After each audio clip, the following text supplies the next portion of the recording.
start over. The June 19th, 2025 meeting of the Natchez and Trinity Valleys Conservation District serving Anderson, Cherokee, and Henderson counties is called to order at 1:03 p.m. I will remind the audience that this is a formal meeting. Please be respectful of others. Also, there are some hearing impaired people present, so please keep the background noise down. Mr. Vice President, do we have a quorum? We do. Will you give us a prayer, please?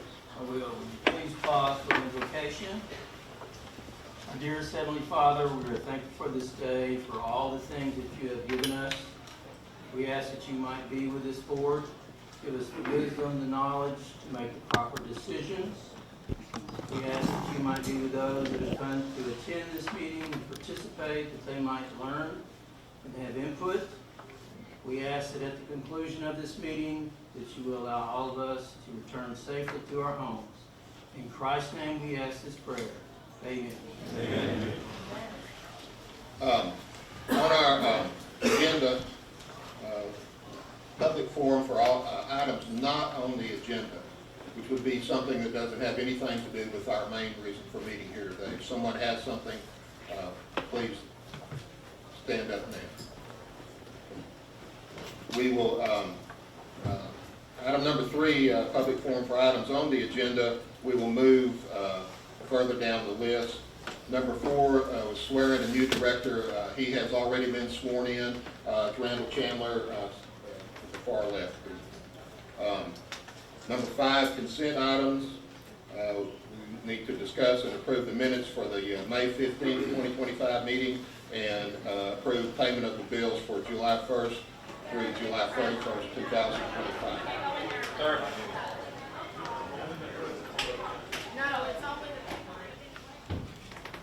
Directors, have you had a chance to look at the minutes? Do I have a motion to approve and to pay the bills? So moved. Do I have a second? Second. Any other discussion? All in favor say aye. Aye. Okay, motion carries. Number 3 is public forum for items on the agenda. To begin with, I will ask the applicants if they have a statement to make.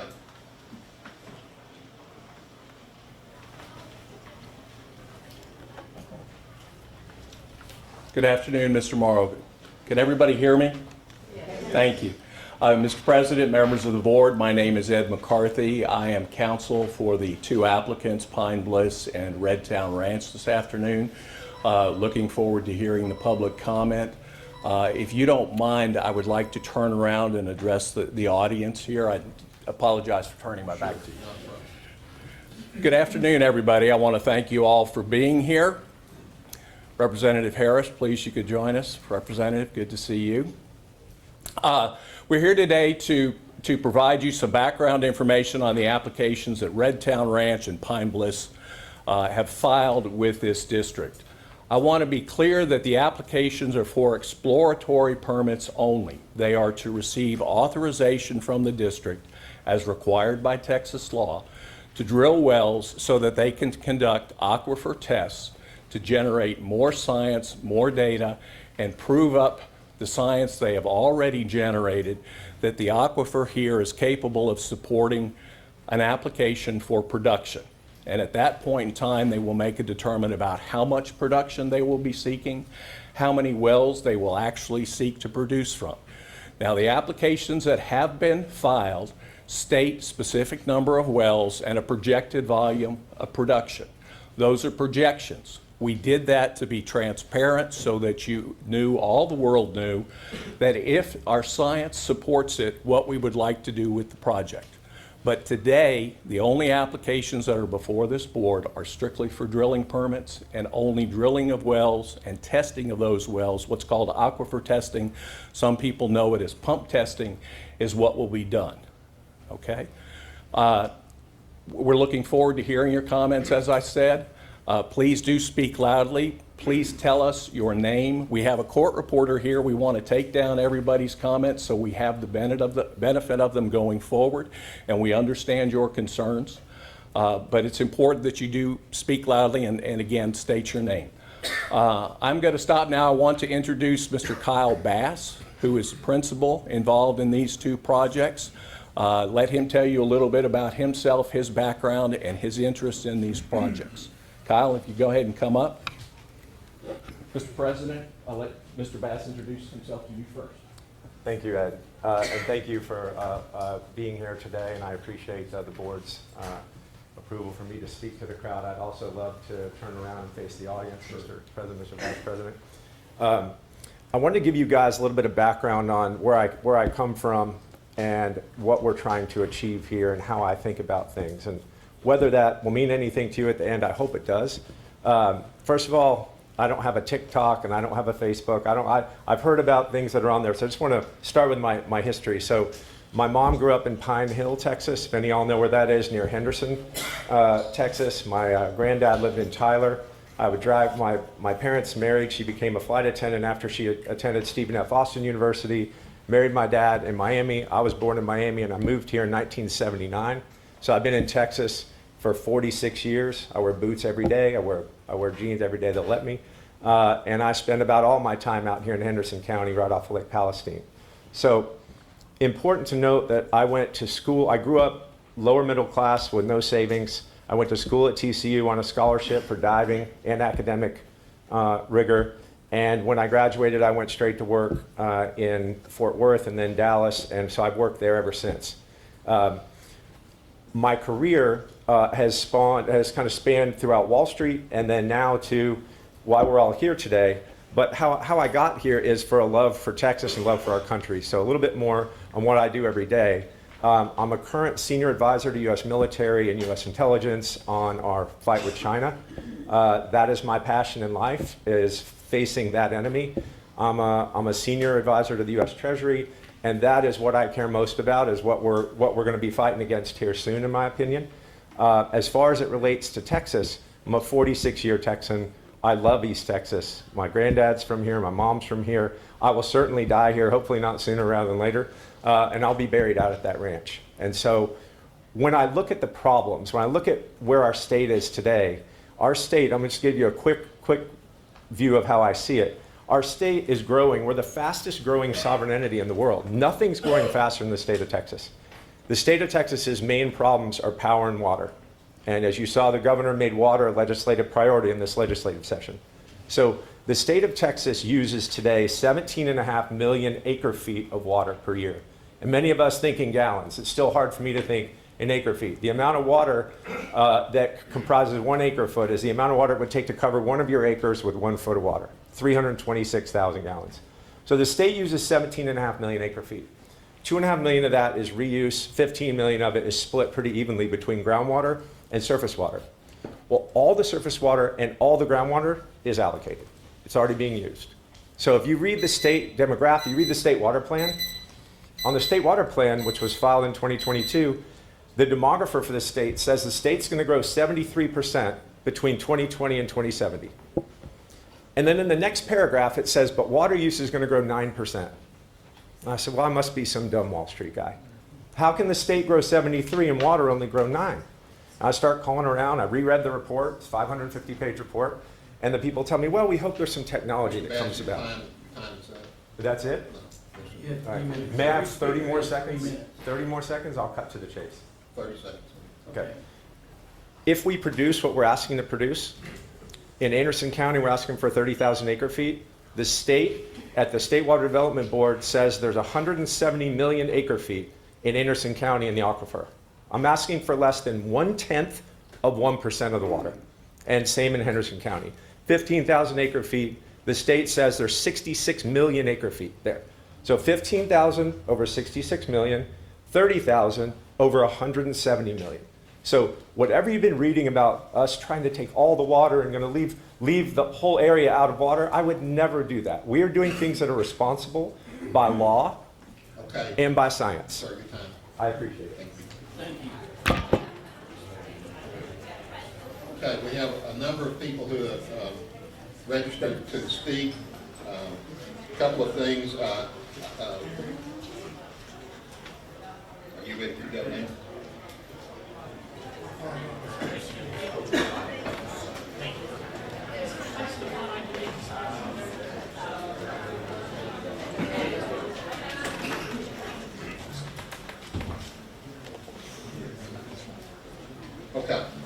The District Attorney, John Stover, will speak.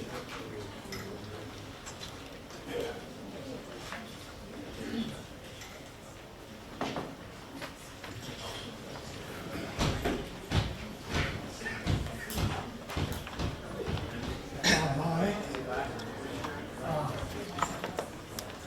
We're supposed to go which way I'm pointed. Please face the audience. But I wanted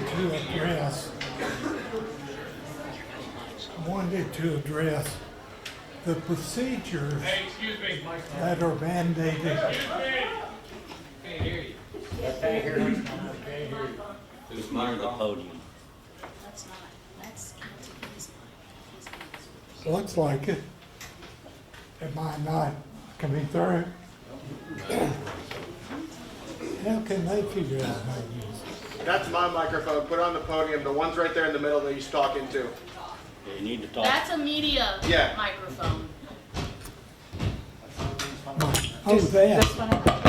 No, it's in the middle of the Yeah, podium. that thing is, yeah, so he Okay. doesn't need to hold it up to stand in front of it.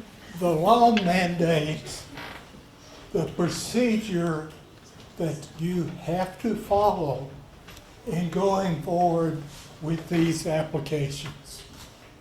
It's not a matter of whether you like them, or you dislike them, or you think they're good policy or they're bad policy. They have to be based upon the law and scientific evidence. The applicant has already done 2 versions of a hydrology report, or reports, plural.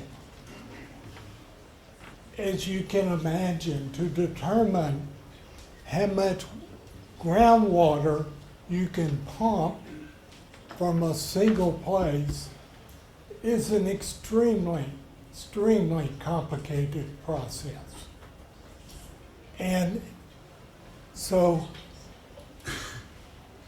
there has to be a proceeding in which those expert opinions are presented, considered, analyzed, criticized, and at some point an opinion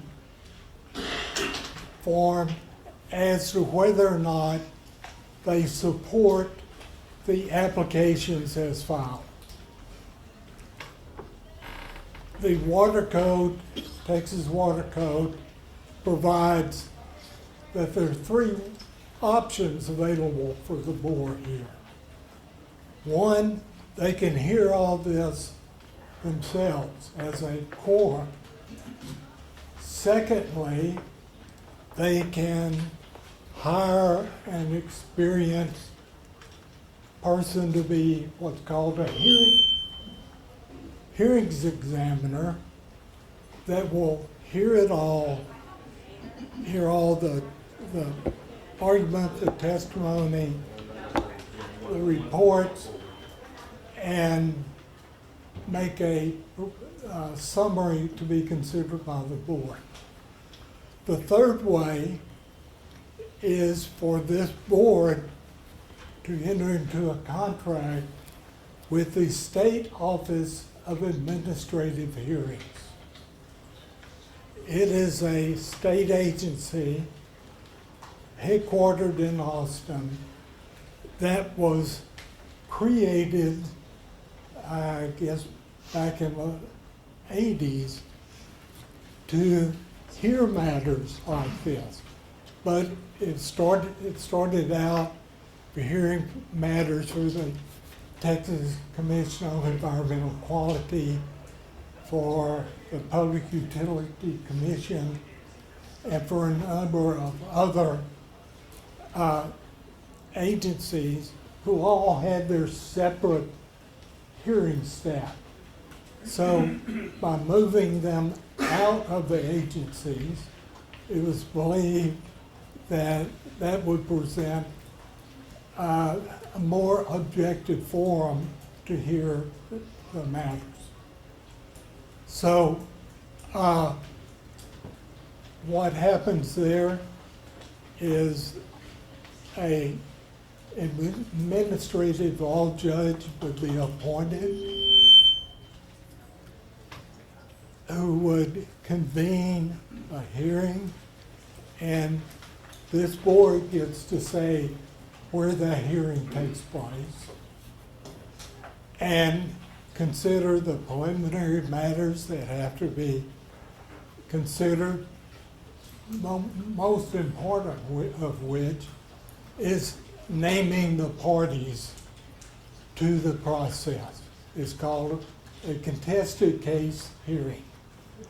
And of course, the applicant would be a party, the district would be a party, and then those persons who are affected, and that's a legal term.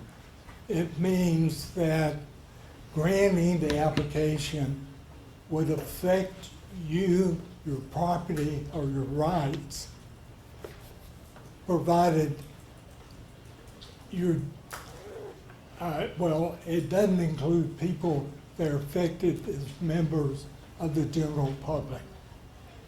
So after the ALJ hears the evidence, argument, the process there, they prepare a summary. And it's called a proposal for decision. And it summarizes it and makes a recommendation back to this board. At which point, the board will convene to consider it and make their decision as to the applications. So it's going to be my recommendation that the district contract with SOAR. It's, I think, the most economical way, particularly since the applicant who's requested this has to pay for it. So I hadn't looked at the calendar, how that's supposed to proceed, but I can assure you that it will be more expeditious than having us, I'm part of the district here, go forward with it. SOA are professionals who are used to this sort of thing. They've heard similar groundwater cases, and so they have the background in it. But I won't go back to my first comment. I got a question for you. Just a minute.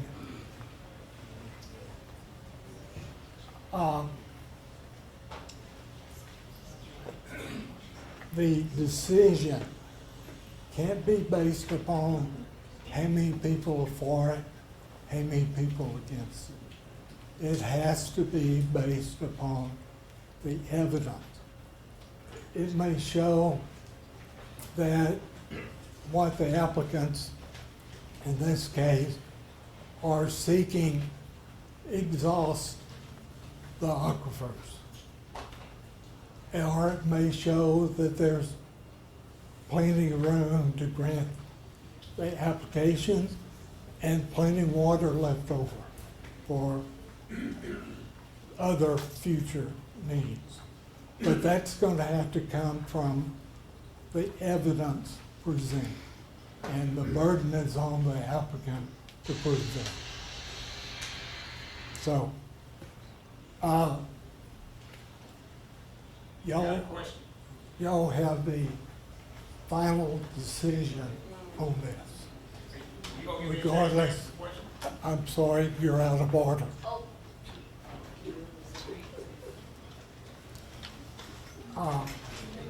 Now, if he wants to recognize you, that, This is just a question in general for you. It's not addressing the board. Go ahead and answer your question. okay, he says, answer your question. So you're trying to move this, I figured this was going to happen the day that we got here.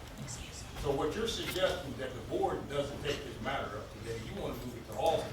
Because all, no, hold on, that's what you just said. I know, this is what I'm trying to tell you.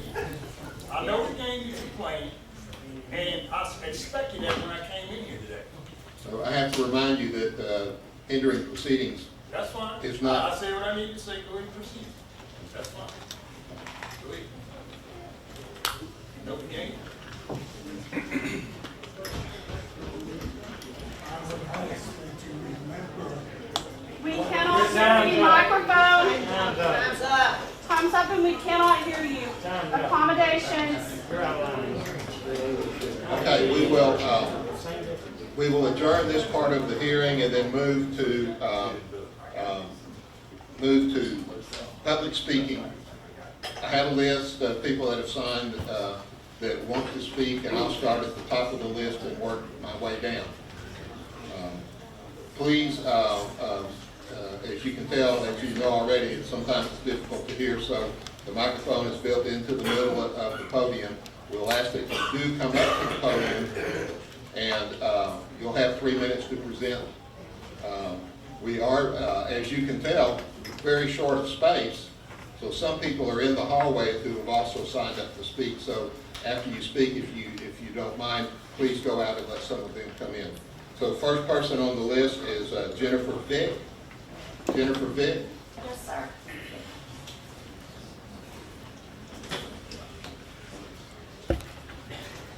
Good afternoon, gentlemen and ladies.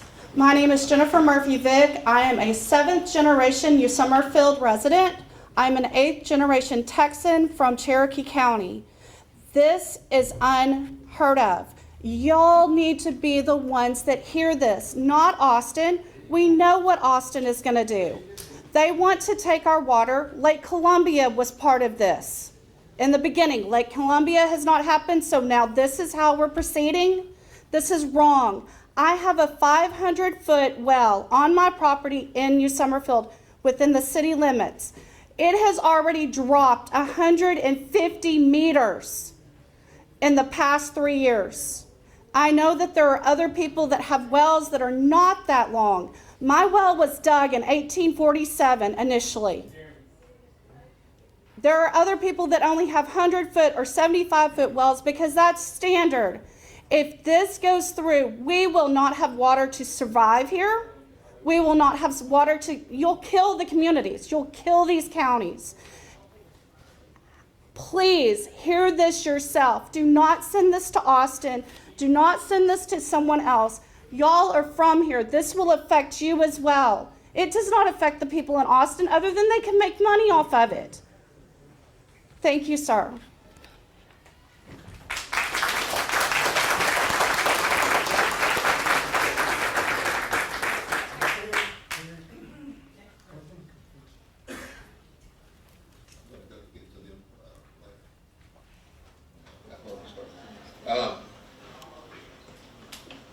He did remind me, so let me just stop right here. Kelly, you're next, and if you don't mind, if you don't mind waiting just a moment. We have 2 public officials, elected officials, who have asked to speak, and we'll just bring them up now. Cody Harris.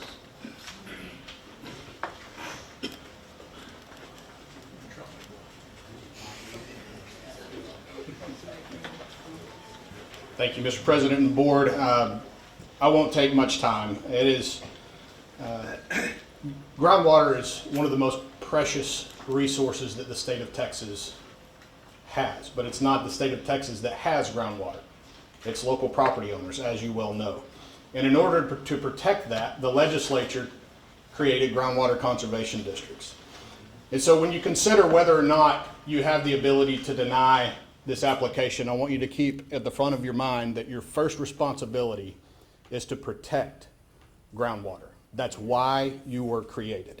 And so it's not lost on me. I do not think that it is pure coincidence that the applicant waited until after bill filing, after the legislative session, to make this an issue.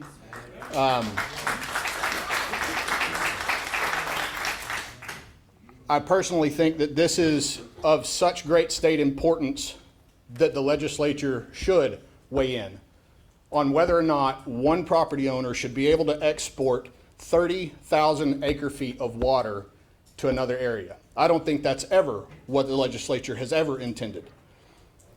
And so that's why I am going to announce today that I'm calling a hearing of the Texas House Natural Resources Committee at the state capitol on July 15th at 1 o'clock.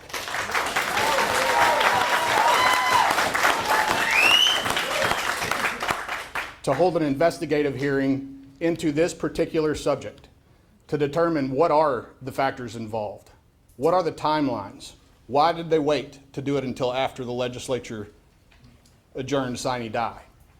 And I'm joined today by State Representative Trent Ashby, who is also on Natural Resources Committee. And for those who don't know, Natural Resources, that is the committee that has full jurisdiction over water, both surface, groundwater, everything. And so I fully intend to use the entire weight of my office to protect the groundwater of East Texas and the weight of the committee, and look forward to doing that. And thank you guys for your service. I know you have a volunteer position that is particularly not easy right now. So thank you for being willing to serve the people of our community. With that, thank you.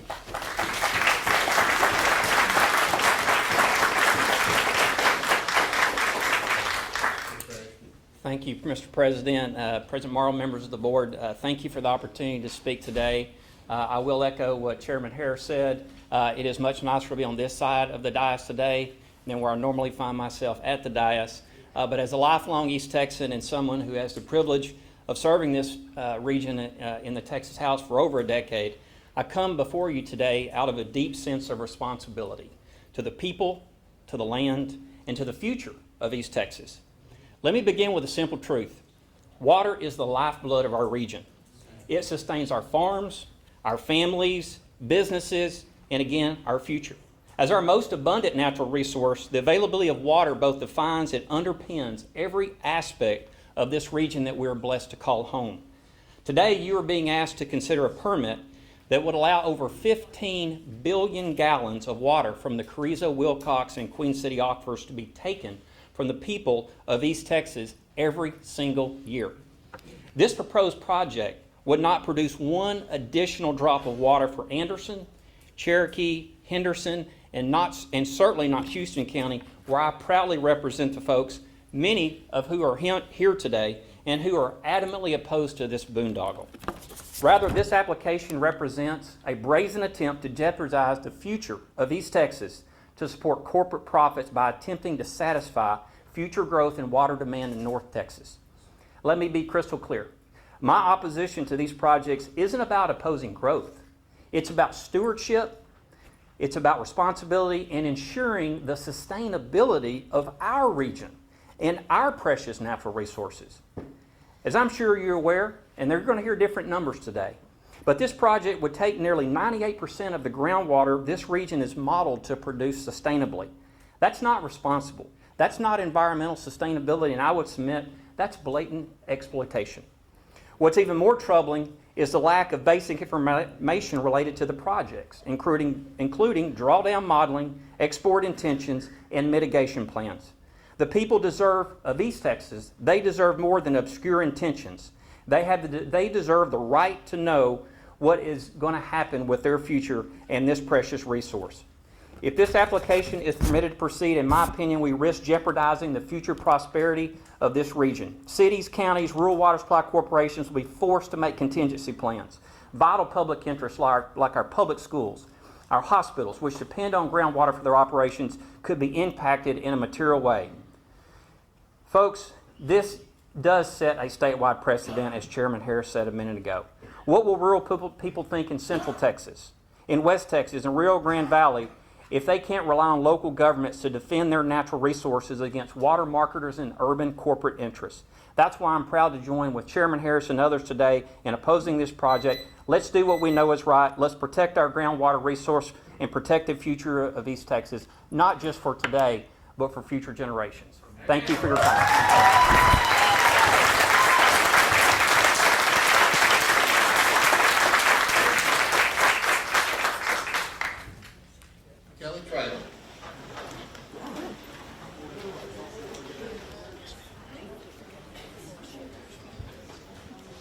Good afternoon, Mr. President, Board of Directors. Thank y'all for your service, your volunteer.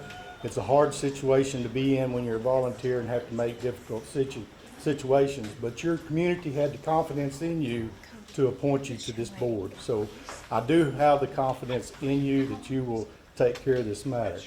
One of the great things, the state of Texas saw that we needed groundwater districts. We needed local control. So therefore they set up groundwater districts and gave you the ability to represent us locally. And I appreciate that. I'm in Austin every legislative session as a Cherokee County Commissioner. As a Cherokee County Commissioner fighting for local control. Local control. I appreciate that Mr. Harris and Trent Ashby to be here today to say that they want to take the fight to Austin and go. But the truth of the matter is they're outnumbered when they go to Austin because your urban counties are going to outvote them. So I urge you to keep this on a local level for a local decision for the local water rights. Thank you.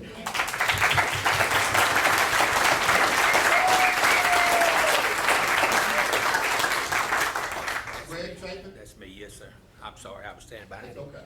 I'm the Anderson County Commissioner, Precinct 1, and I mean, y'all, I thought I had the worst job in the world, but it's yours. I know. Y'all got a lot of weight on your plate. Just giving you an introduction to my constituents, you know, I represent 25% of them basically down there. I have thousands of them, they're just uproared.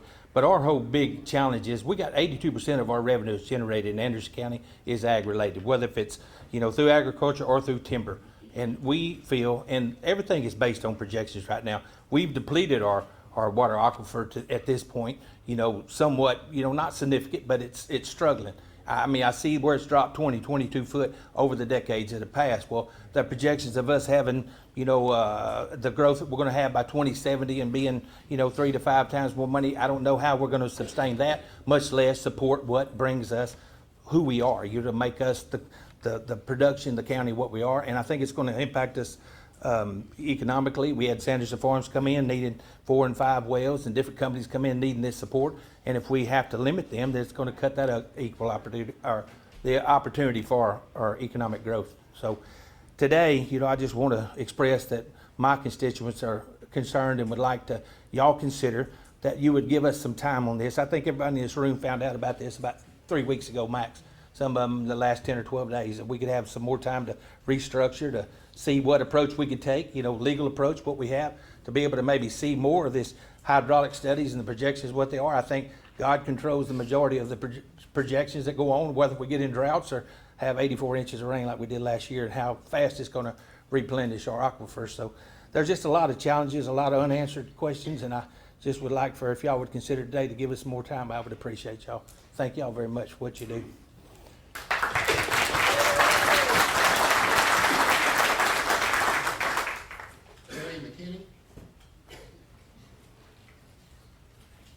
Morning, Mr. President, board members. Thank y'all for giving us the opportunity to come and speak to you. And I'm the county judge in Anderson County, and just here to speak on behalf of our Commissioners Court, as well as the citizens that live in Anderson County. And on the advice of council, I'm going to be very brief. But on behalf of the county, the Pine Bliss and Redtown Ranch applications for wells should not be approved. And we look forward to participating in the contested case hearings that are coming, that y'all have to call. One of the things that I think Kelly's talked about it is we need to have those hearings right here where everybody can attend, where our media can attend and cover it for all of our citizens in all the counties that are affected here. So I would ask that, and if a SOA judge is hearing this, that those hearings be held right here in this region. And there's a lot of people that didn't sign up today, and what I'd ask that everybody that's here that's in contest with these applications quietly stand up and raise their hand, because half the room's standing already. Would y'all stand up and raise your hand? Okay. I just thought we needed to ask that question, okay? But that's all I have, and I know y'all got some important decisions to make here in the future, but as our state reps have indicated, we need to protect our natural resources. But thank y'all, okay?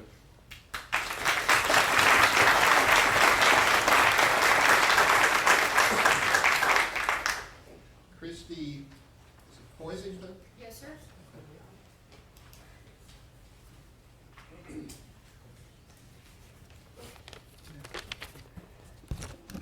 Thank you, sir, for the opportunity to speak today.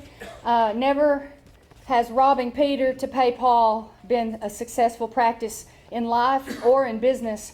To lay out the manner in which we all, to include water companies and counties, were notified of the proposal, I discovered a small blurb in the Facebook Marketplace 2 Fridays ago. My county judge heard randomly 2 days after at church. So you see, in a 2.5 weeks period, the race was on to not only validate the anonymous marketplace paragraph, but a small article in the local newspaper, only a few purchased these days. As you can only imagine, once you learn indirectly that your livelihood and everything that you've worked hard for is now at stake, panic sets in. I grew up in Palestine and my grandparents lived in Elkhart since 1950s. I purchased my modest 2.5 acres in Elkhart 6 years ago after retiring from TDCJ. I chose a remote piece of, to be opposite of what I had seen at the prison, 27 years, day in and day out. I had my home built and wanted to relax and someday die here, and that is my passion in life. Me paying $2,500 for a water meter was hefty for me, but it's necessary to secure my retired life, walking my dogs and riding my bicycle. Little did I know a random Dallas company purchased land also, but with a different intent. Not just purchase the land, but to be a landowner, but to own land in 5 counties of hard-working East Texan families for monetary gain alone. He did not notify anyone properly. He didn't want us to know him, as only he knew soon the word would get out and he would be stabbing us all in the back. The scam almost worked, as we have had 2.5 weeks to react. I can only hope you see through this facade. I grew to serve my country in Desert Storm. Then I served my country 27 years with TDCJ. Mr. Hurley, I know you from there. Your business names claims that you also serve. Actually, it states you protect and serve Anderson, Cherokee, and Henderson counties. Therefore, this should be a no-brainer, an easy decision. If you deny these permits to the project, you're securing, protecting, and serving thousands.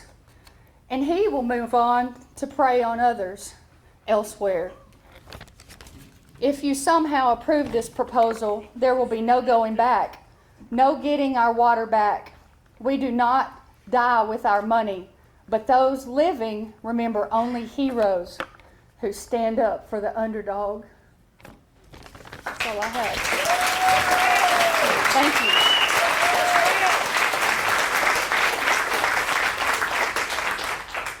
Stacy Reese.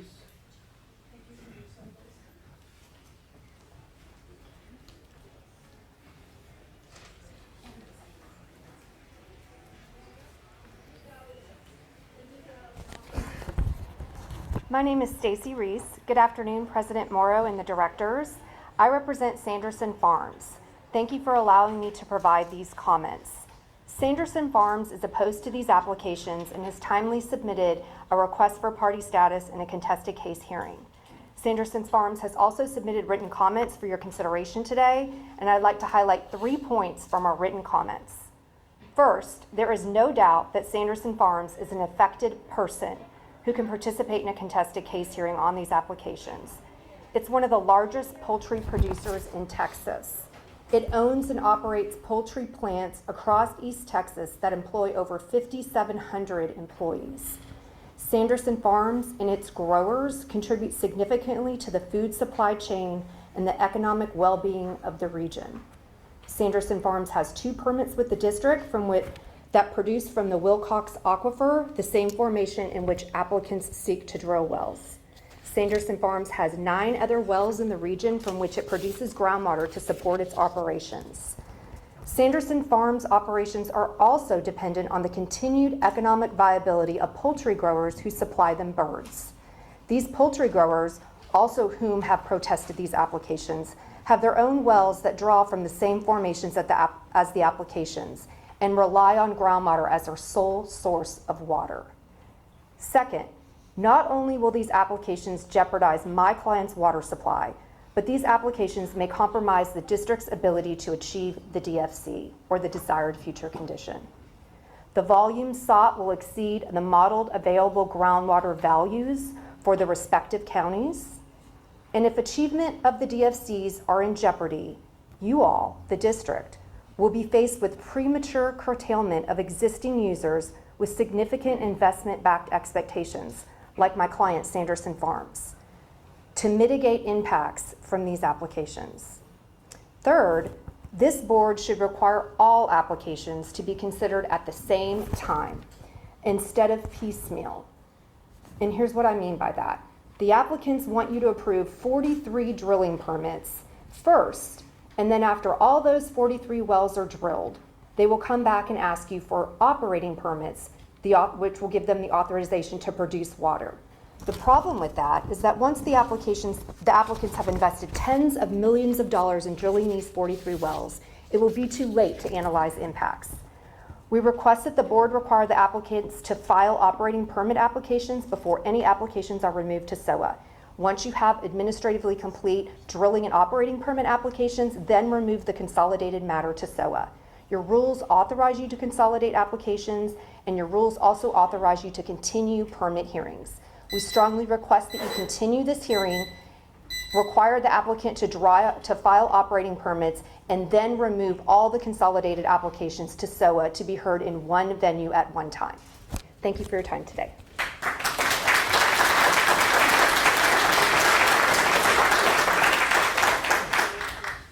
Clayton Bailey.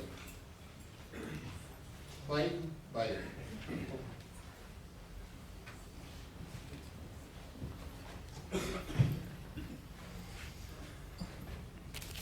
Mr. President, board members, thank you so much for your service and everything you do. As was indicated earlier by one of the other folks that spoke, my clients trust in you and that you'll do the right thing. I'm a lawyer. I'm from Dallas. I represent 45 ranchers and farmers who have filed oppositions to the applications that are before you.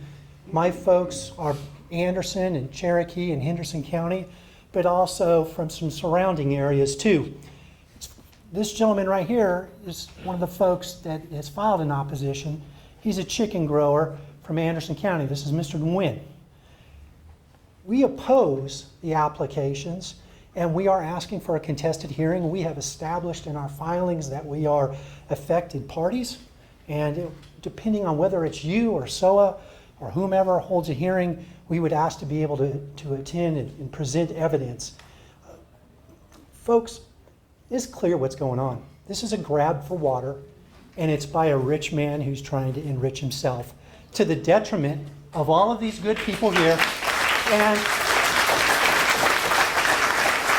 as well as the companies that all of these good people here work at and are employed by. I can tell you with my folks, the ranchers and the farmers, they're scared to death by what they've seen in these applications.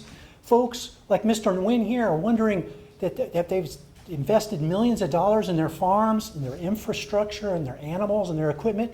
Oh my God, do I need to sell, and do I need to sell now before the fair market value of my properties plummet like all of these other folks? Fair market values are going to plummet. My folks have substantial investments in their property. They've been here much longer than Mr. Bass.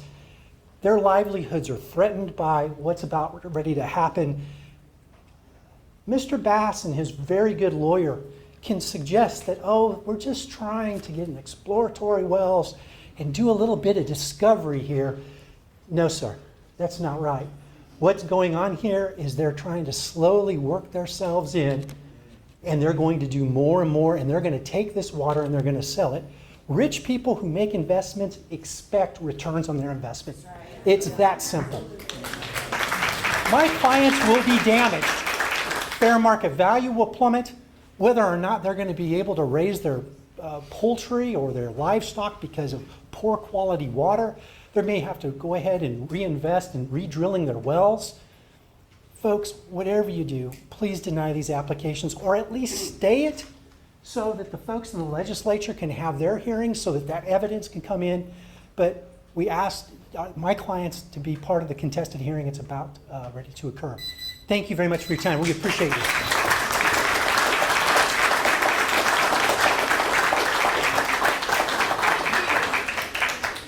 Melissa Meadow.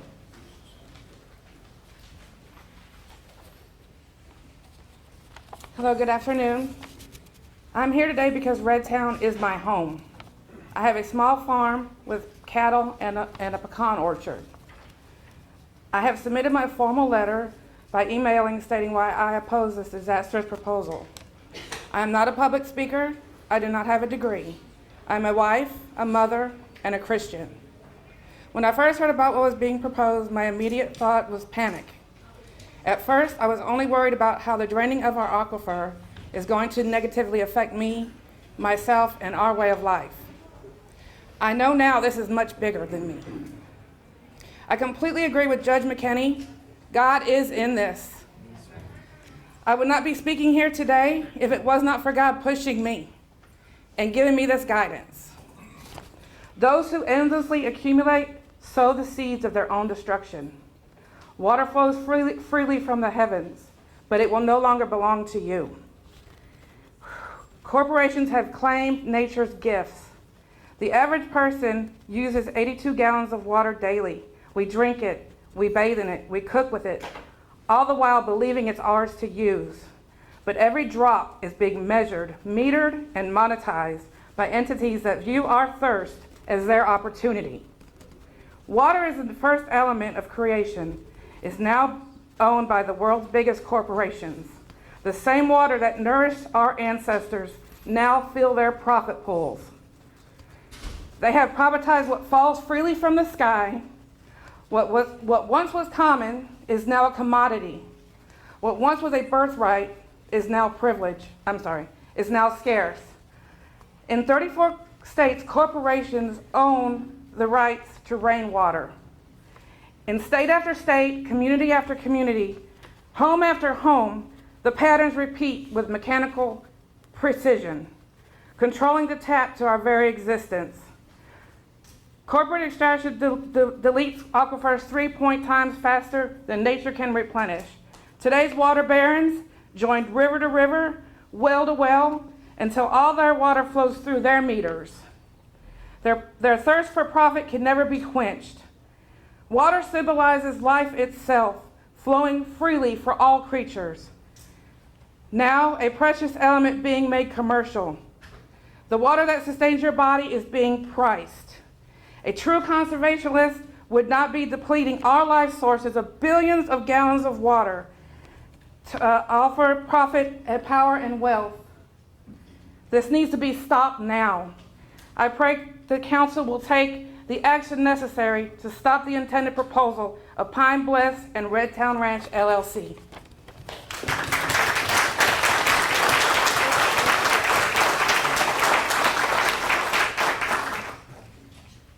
Sushil Gosley? Sushil? Am I saying it right? Susie Bell Gosley. Is that what you're saying? Yes. Susie Shell, is that right? Susie Bell. Oh, Susie Bell. Susie Bell. Okay. I'm sorry. That's okay. I thought I wrote clearly. I am Susie Bell Gosley. My property is in Anderson County. Thank you for listening to the people's comments from all over this area. The Groundwater District and the TCEQ have obligations to protect natural resources of this state and this region. How can you be assured that this number of wells and the amount of drawdown on this water won't affect water flows of creeks and streams and the ability of the Carrizo Wilcox to recharge and resupply itself? A drier East Texas could create fires. It is not a sustainable process to remove so much water from this region. Each water district should maintain their own water practices and best practices. We did not hear where this water is going. That was not mentioned. But there's lots of rumors going around. This process used by the Natchez Trinity Valley Groundwater District is not following the best democratic principles to inform the public. This system used here creates confusion. I know because I was trying to get answers myself. I urge you to not approve this permit today. That was one of the rumors that went around, that it was going to be decided today. I urge you not to do that and to listen to the people who are going to be the most affected and their children, their homes, their ranches, their farms, their cemeteries, their woods, their pastures. Everything is affected. And the lack of water is a really serious problem. You are making a serious decision. So please listen to the people who are most affected. Sometimes data is accurate, but sometimes the science is wrong. And you cannot guarantee what is going to be happening with climate change through the next 20, 40, 60, 100 years. It's impossible. We are only, as someone used the word, projections, using projections, estimations. Please consider the good of the people and the future families of this area. Thank you.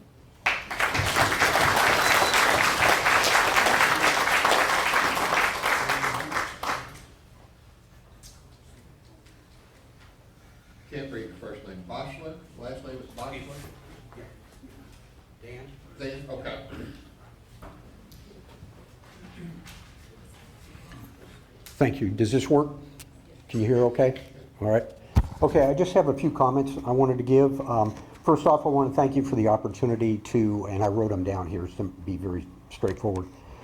Thank you for the opportunity to speak and contribute to your efforts, you know, with various perspectives and look at it constructively. I speak here today on behalf of myself and my wife in a strictly personal role. However, but I disclose my continuing role on Palestine's Economic Development Corporation Board. So I'm not unfamiliar in not just that, but in other state-related boards and the kind of issues you're dealing with. So I'm not going to be yelling at you, okay? I understand where you're going on that. But, you know, a couple of real quick things I wanted to kind of just highlight for you as well as the audience. Economic development and business of all kinds requires two elements. Relationships and trust is one, and the second is goals.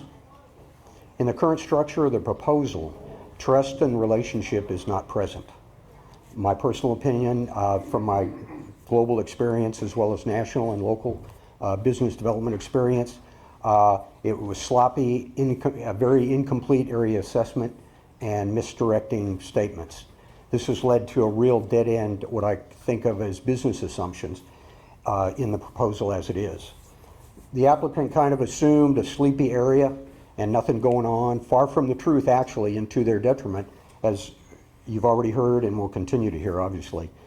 But they want to take a huge portion of the water, all or nothing, with no economic or business development return to the entire area, but wanting that economic resource.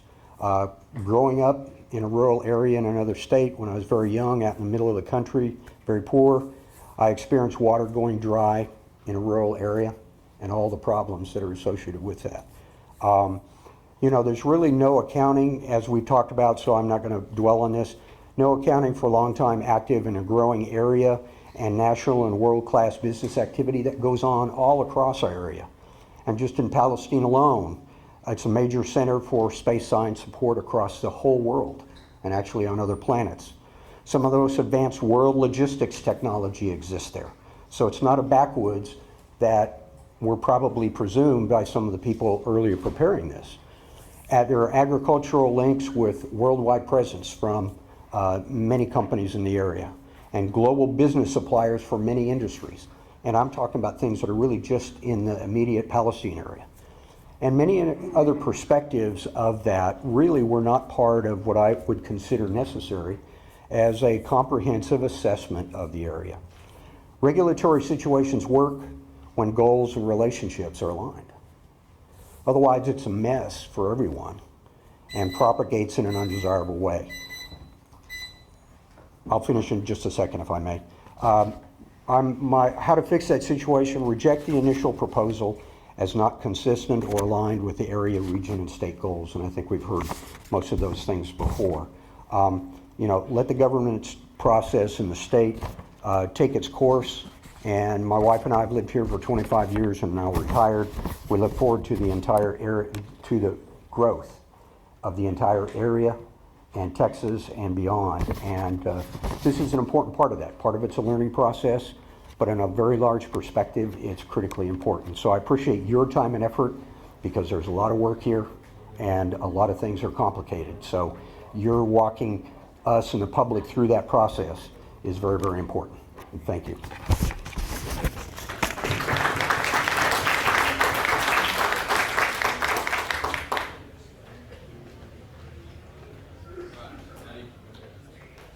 Sorry, I'm trying, handwriting, I can't read. I think it's Wendell Whitehead.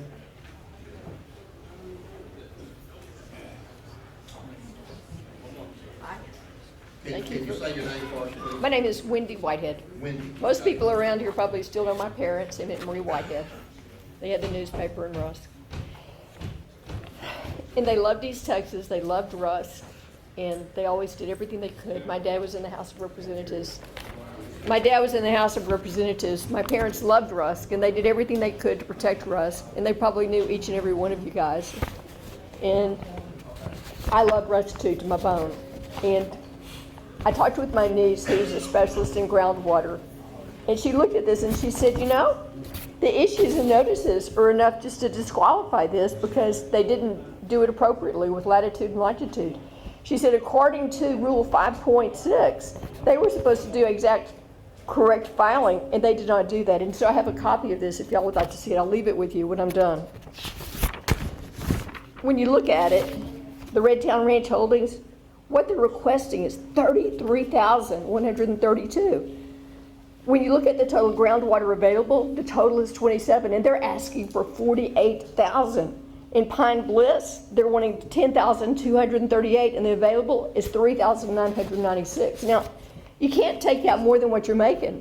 And if you keep shipping the water out, or if it's approved to ship the water out, what we're seeing here is going to happen. We're going to ruin East Texas, not just for us, but for our future generations. We're going to look back as the biggest tragedy that's ever happened, that we killed East Texas.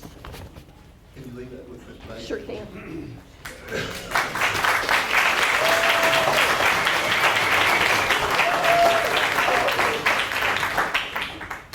Johnny, or Joanne Parker? Johnny? I'll take Joanne. Ladies and gentlemen, thank you for the board today allowing us to come in, community, Mr. Bass himself. Basically what this is boiling down to is it's a blame game. And it's nothing new to me. I'm in the business of water. And there's no, everybody that knows me, I've got involved with this. I got a phone call from Anderson County. And they'd asked for some help in the matter and so forth and so on. So I got involved with it, but come to find out, it was like, there's been a lot of underhanded things done with this matter. I think if the board would have handled this in a different direction, if Mr. Bass would have came and did some more stuff in the community and brought it to the attention to the people the way it needed to be addressed, we may not be sitting here today. But moving forward, I guess it was the district council or whoever it was, made a comment right off the back about, let's move this to Austin. I already suspected that when I came in here today. And like I said, again, it's no secret, I'm in the water business, so I'm well abreast of what goes on and so forth and so on in the industry. And I feel as though it could have been handled in a much different direction. And I think as you all sitting on the water board here for these 3 or 4 counties that's directly involved with this matter, you all have a dual obligation and a responsibility to serve all of these residents, no matter what community and where they're in East Texas. It's your job to sit here and to represent your communities. These guys and these commissioners and these judges and stuff, they're appointed to you these positions. So you can be appointed, you can be removed as well. So what I'm asking you all to do, as not just a favor to myself, but everyone here and everyone outside and everybody that's hearing this conversation today, do your job. It's not Mr. Bass's fault that he's in the position he's in. It starts with the lawmakers. It starts in Austin. And for the people that don't know, if this gets to Austin, you're in for a real fight. So with Mr. Bass being here today as well, I wasn't expecting him to be here today. So that was kind of my hats off to you for coming. So I'm not saying that just to be saying that. I'm looking at it as a fair field and a playing game, because this is what this is about. We can't stop this man from taking water. But what we can do is come to some kind of middle ground to find out what's going to be reasonable for him to do what he wants to do until the laws are changed in Austin. That's where the battle is. It's not here on our home front. But as you guys, as the board and representing these communities, you have a dual obligation to protect each and every one of these residents, each and one of these citizens in East Texas. Not just in East Texas, but all of Texas. So if you all can understand that and get it through your thick heads that this is the way it needs to happen, then that's what needs to be done. And I'm gonna shoot it I'll shoot it from the hip. I have no fear in my game. I can go home and lay my head down every night knowing I did what I was supposed to do. I don't look over my shoulders. I don't watch around the corners. I don't do any of that. And I know one of your board members removed himself last week because he was involved with Mr. Bass. That's not a secret. But you all have a chance to do right. And that's what needs to be done.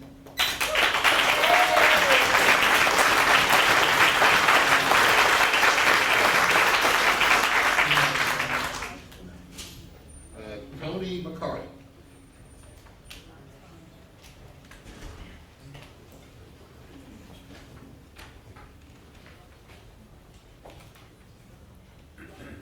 My name's Tony McCarty. I'm the groundwater operator for the Nature's Water Supply, where the recorder well is located. And I wanted to present some data today of how our system is affected. And we have 3 wells, one of them very close to the recorder well. The recorder well does not have any water pumped out of it. It just monitors the table in there. We do have a well within 120 feet of that. And it was drilled in 1982, and it has dropped 44 feet in 43 years. And that is just a 125 gallon per minute pump. Our plant 2 was drilled in 1972, and it is a 150 gallon per minute pump, and it has dropped 68.48 feet in 53 years. And our plant 3, which is our biggest plant, is a 500 gallon per minute plant. It was drilled in 2003, and it has dropped 31.52 feet in 22 years. Now our system collectively is a 156 acre feet system per year, which is roughly 51 million gallons. And that comes out to an average of 1.2 feet drop per year out of all 3 of our wells. So our water table is dropping every single year. And our recharge rate in our area is a year behind. So the rain that we get this year, we won't see a recharge rate of that until next year. And so with that being said, with water systems not having enough grant money and enough funding, it will create a very huge financial burden on the system ourselves and our customers, because without tax revenue or anything like that, we have to push that cost onto the customers, because we have to pump water from now into eternity according to TCEQ. At the projection rates that they have showed, one can only assume that they would be a wholesaler. And if the aquifer dries up so bad, they just shut the wells off and walk away, and we don't get that opportunity. We have to produce water no matter what. And so we ask that you deny these applications, and we also ask that you adopt some newer policies that will push these types of applications out to the rural water systems in the affected areas so that we can better prepare for what may be coming down the pipeline. Thank you.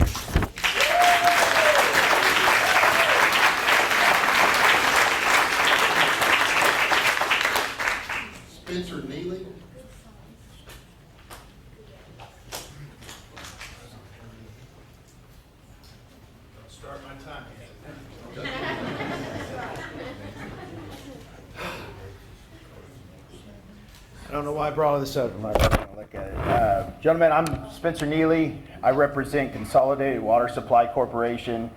I have the privilege of doing so. Consolidated serves over 5,200 retail customers within the Walker, Anderson, and Houston County areas. They've got 12 wells, 3 of them that serve over 1,200 people that are right next to this property that would directly affect Consolidated's interests. And with the magnitude of these wells, without any specific use type or volume per use type, Consolidated's deeply concerned because the people that we serve are good people, some of the best people I've ever met. They're farmers, teachers, business owners, people trying to live their dream and get away from the big city because this is still some of the most beautiful country out here. And now, the biggest concern is, I heard what Mr. Bass said, but having a blanket beneficial use doesn't really sit right with me because in an application of registration to do business in Texas, they went out of their way to say to own and operate ranch land. And I don't know if y'all know this, but we've seen a bunch of people who own and operate ranch land, and they're not seeking billions of gallons of water. Right. Yep. And on top of it, when these applications were filed in 2024, recently in May, Pine Bliss conveyed the surface, reserved the groundwater, and in the memorandum on May 16, 2025, in the memorandum of surface use, it specifically states transport water. If they knew this, why did they keep it as broad as they are? They don't need these many wells for exploration. They don't need these many wells for ranch land. And where this impacts Consolidated to is we're a part of a mutual emergency aid. So when all of these individuals' wells run dry because of the depletion that these wells risk, we're going to struggle to provide emergency aid because how are we going to get the water? In fact, they've even solicited us 2 years ago to sell us the water. So why has no transport permit been made? That's my question. And I'm going to finish this because it's 30 seconds. It's going to be really cheesy, but I've seen a bunch of chicken farmers. The fox is in the chicken coop, guys, and we got to kick it out because this is not right. These are good people, and my client does good work for people. They serve public water. And it's time, we need to specify this use. We need to deny the permit or at least tell them to amend it. Because also too, I know Mr. Bass is one man, and I know I'm about to end, if you give me just 10 seconds. Senate Bill 17 just passed, and it's to aim at preventing foreign countries from owning land with infrastructure. I've seen these type of business structures before. They're littered with limited partnerships that we don't know who the limited partners are. I'm not saying anything is bad, but we need to investigate that further because I've seen it. 599 foreign entities in this deed that nobody would never know unless you had to try to go through title. So we just got to pay attention and treat everybody with respect and get this figured out.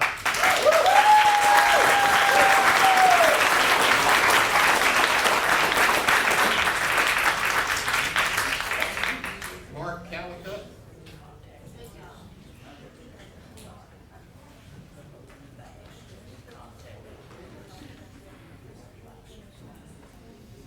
Good afternoon. My name is Mark Calicut. I'm a local third-generation water well driller. I live in Cherokee County. My grandfather started drilling wells in 1960. My dad drilled wells for 50 years after that, and now you've got me. I'm the real man in boots. And I represent every one of you here that has a well. We do not need Mr. Bass's test wells to verify any information. It's all out there. Just ask me. Mr. Douglas, we see it with aquifers. The aquifers are drying up. They were at a slow, steady pace, about a foot a year for the last 30 years. In the last 5 to 6 years, they significantly dropped.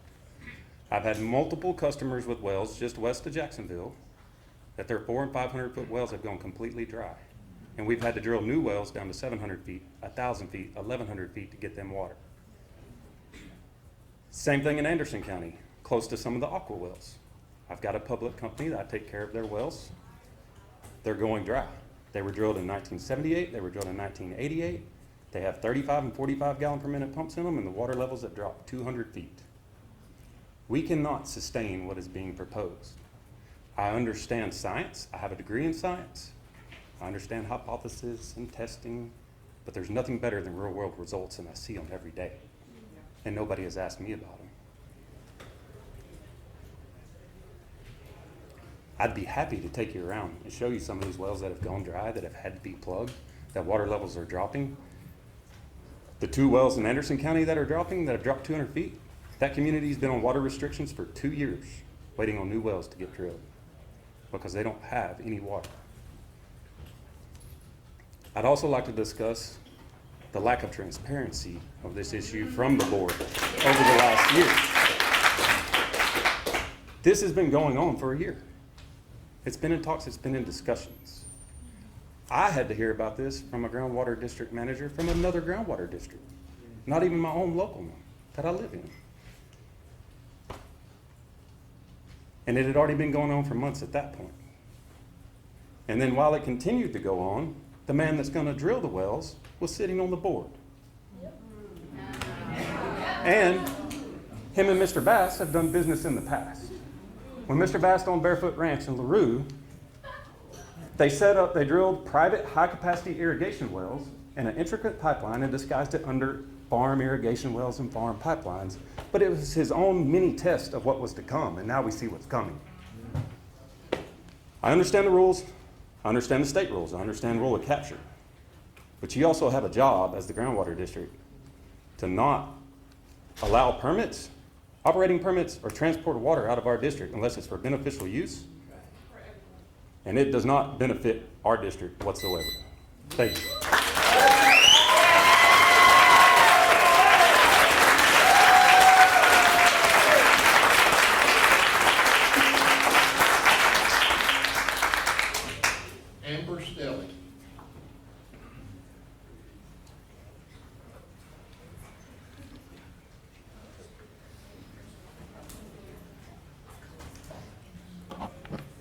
Hi there. And that would work. So just speak, talk okay. down to the. Okay, great. Can you hear me okay?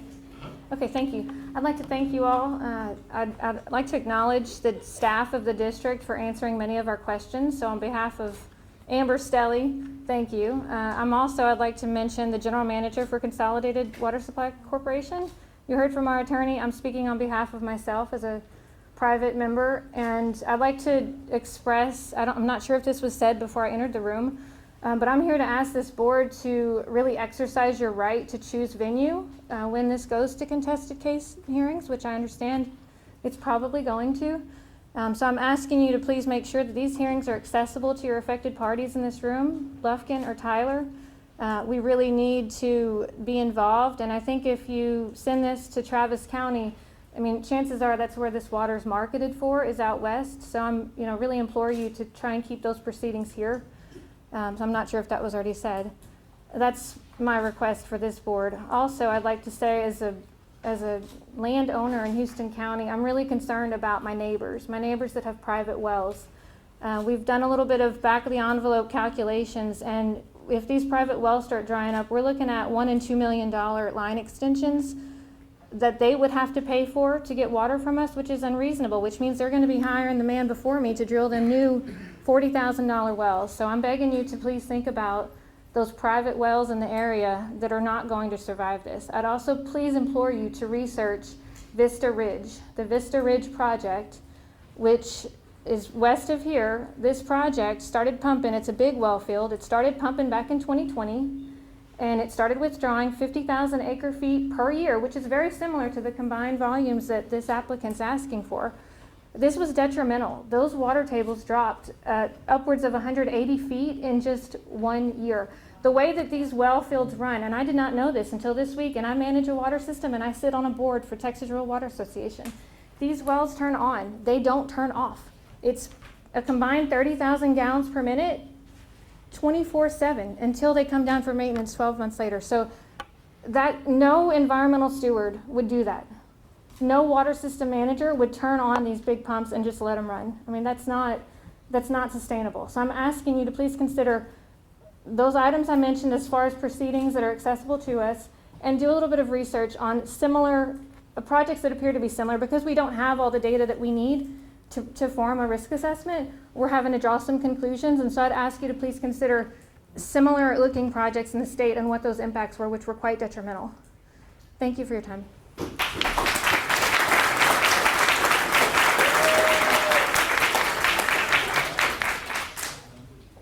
Ernie, is it Burnett? Burns. Burns?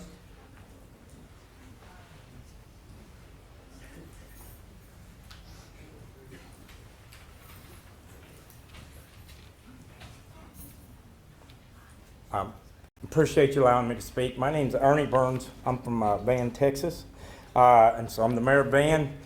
Of course, I'm against this. Our aquifer is already dropping, and so with it already dropping, I mean, I sit here and I listen to the water well drillers talk about how our aquifer is dropping, and you guys, one of your statements is it's part of conservatism. Well, this isn't conservative to take our water from us and send it out of this town, out of our counties and stuff.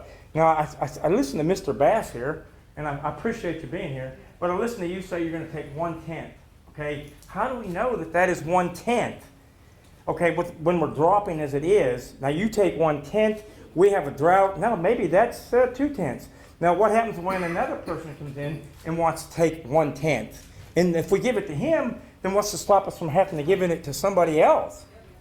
So why would we give 1/10 of our water away? Now we're growing. Our counties are growing. I mean, think about it. My town alone grows on a daily basis from people from California, people from all over Washington State, everywhere. And yet we're going to bring the folks in, and then we're going to give 1/10 of our water away? Again, that don't make sense to me. 1/10 is a lot. A couple of other things I have. I mean, I want to know, quite frankly, I mean, we talked about experts here. Well, guess what? During COVID, we had experts. And what the hell did they know? I just want to know. I mean, so how do we know that we're going to have enough water down in that aquifer when we're 50 years from now, 100 years from now? We got to think about our kids, our grandkids, generations to come, like generations previous to us did. They thought about us. Now, we got to think about our generations. Now, I know one board member up here quit recently, 3 days ago. So I don't run, but the mayor of Van City Council. And you know what? We have to take applications, we go over the applications, and we try to let people apply and see who's going to be on the board. So how do you make a decision in 3 days that you're going to swear somebody in on the board? I'm just asking. And I'm not saying anything underhanded is being done. I just want to know how you do that. I mean, what do we know about the people that are on the board? And boom, they're in. So how do we know you're not stacking the board? I mean, we just don't. And I'm not saying you are. I truly am not. I'm not saying anything here is being underhanded. But I'm going to say this. This is really unorganized. You allow 100 people in here to see what's going on, knowing that you're going to probably have 500 here. This should have been moved to a different venue. You make us stand out there in that hall for 3 hours, people that are senior citizens in wheelchairs and everything else, and you have us standing there. People, I'm telling you, I can't believe people didn't fall out. And then when you sign people in, you say, well, get in the line over here and sign in. Then when you sign in, you say, now, get out of the line. Where do you go? I mean, think about it. Why didn't you let the people that were signing in come in? Thank you.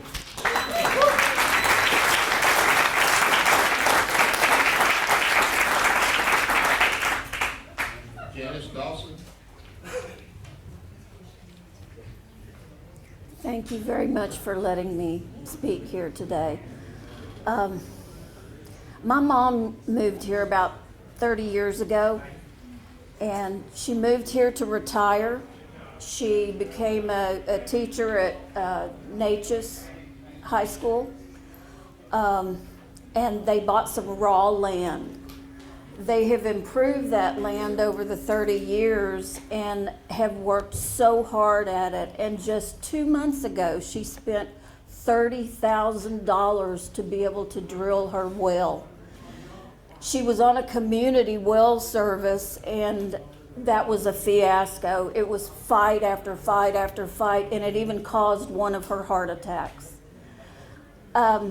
Spending $30,000, and I realize Mr. Bass is talking about 0.1%, and that's what we're here today for, to ask you to not approve.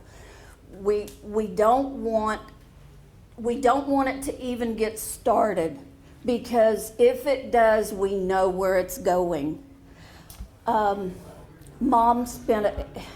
My mom and stepdad have worked so hard to improve their land, and I know you're just hearing one more little individual story, but it affects people like that.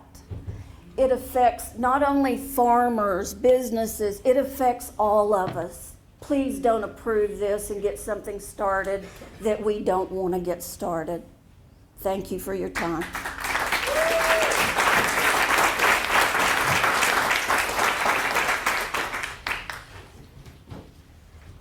John Daly?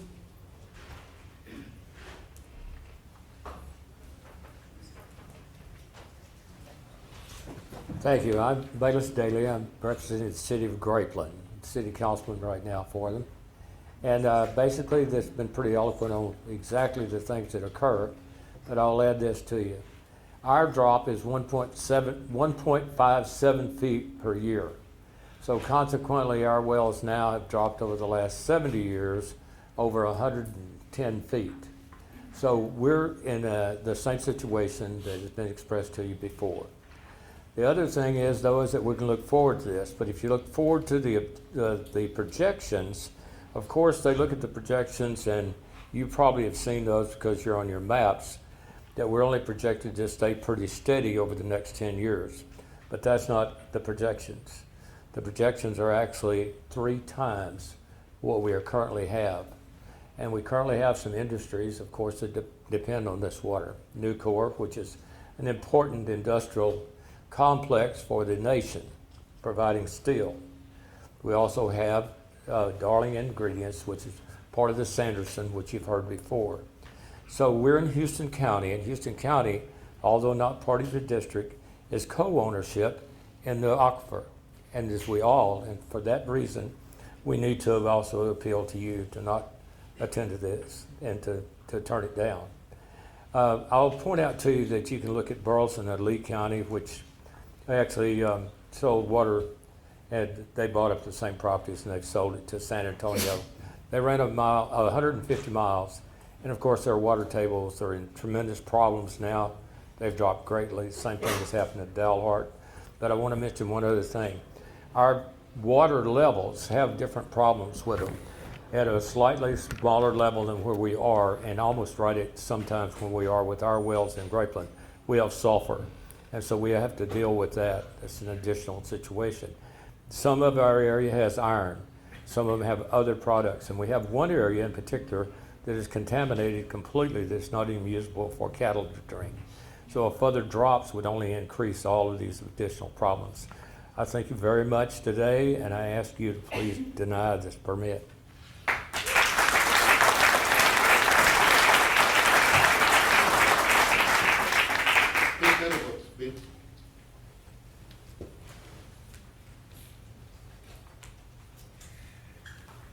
Thank you, gentlemen, for allowing me to speak to you today. I'm going to try to not cover the things that have already been covered 100 times.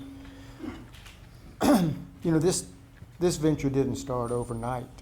We didn't hear about it till about 3 weeks ago, but I guarantee you, sometime in 2023, this venture was started.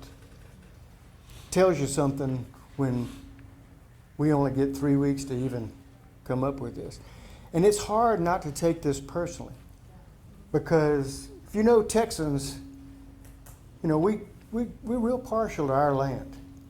And those of us that have wells and don't want to haul water by hand to our cattle, we watch where our water table is.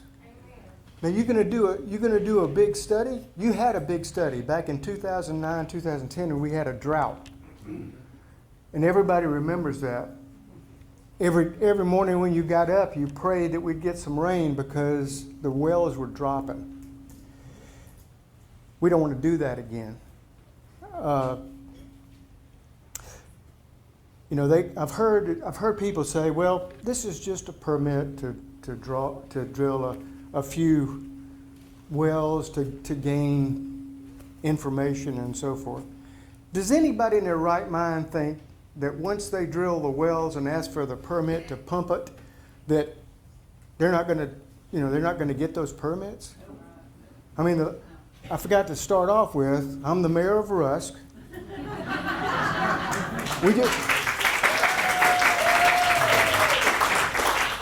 We just drilled a well because one of ours went down. It cost us $1.3 million to go down 800 feet. I'm also on the executive board of East Texas Council of Governments, and I'm also on the board of Rusk Rural WSC, who is our local water. I'm not talking for any of them. I'm talking for me and my little ranch. And you know, we've been through this garbage with the EPA and everything else, and you know what the scientists are going to tell you. The people that own the land take care of it. That's what happens. And over the last 4, 5, 6, 7 years, we've listened to scientists. And I tell you what scientists do. They come up with the report that helps the guy that pays them.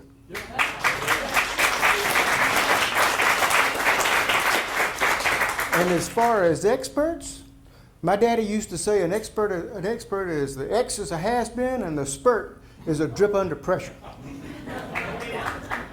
The other thing I'll say really quick, because I'm running out of time, they don't have to tell us who they're selling the water to. But I guarantee you they got a contract with somebody.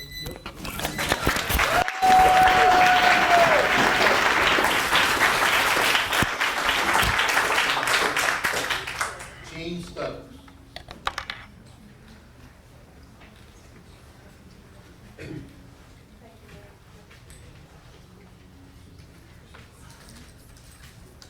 How are y'all doing today? I want to thank y'all for the opportunity to talk with you. I'm Gene Stokes. I'm Houston County Commissioner, Precinct 3. Our county is mostly an agricultural county, and water means everything. Nothing survives without it. What I'd like to ask is y'all consider Houston County, even though that we're not in your district, as an effective party, because we share the Carrizo Wilcox Aquifer. I'd also like to ask if you do move public hearings that we keep them local so folks can attend and we have a say in it. You know, we talk about 1/10 of the water use is what we're asking for, but that 1/10 of the water will probably put most folks' wells out of reach of the aquifers. So that's what we need to look at. It's not how much water is available, but should we burden the public with drilling deeper wells? Well, do we turn it into who's got the biggest well, the biggest pump? I don't think that's right. So we'd ask y'all to consider this for the good of the public. And, you know, as a county, you know, there is a lot of people affected. So I just ask y'all to make the right call, and thank you very much.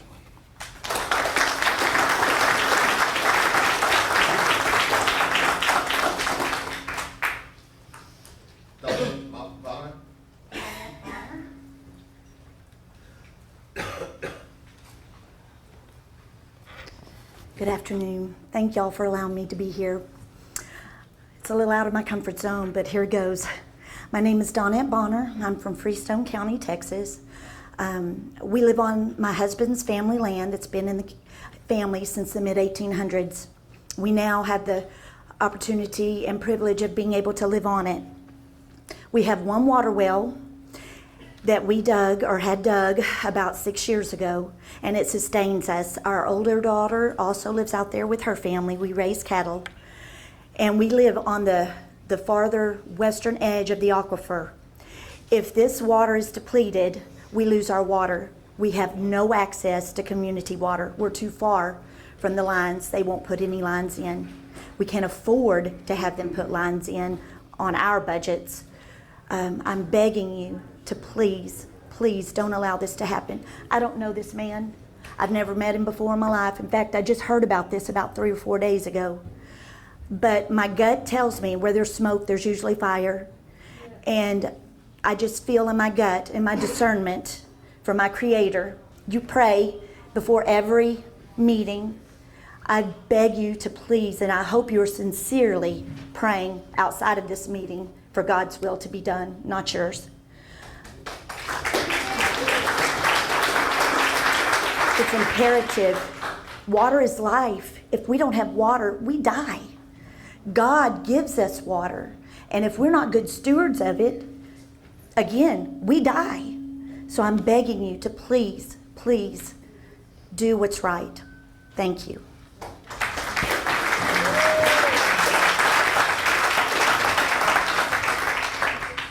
Adam Friedman.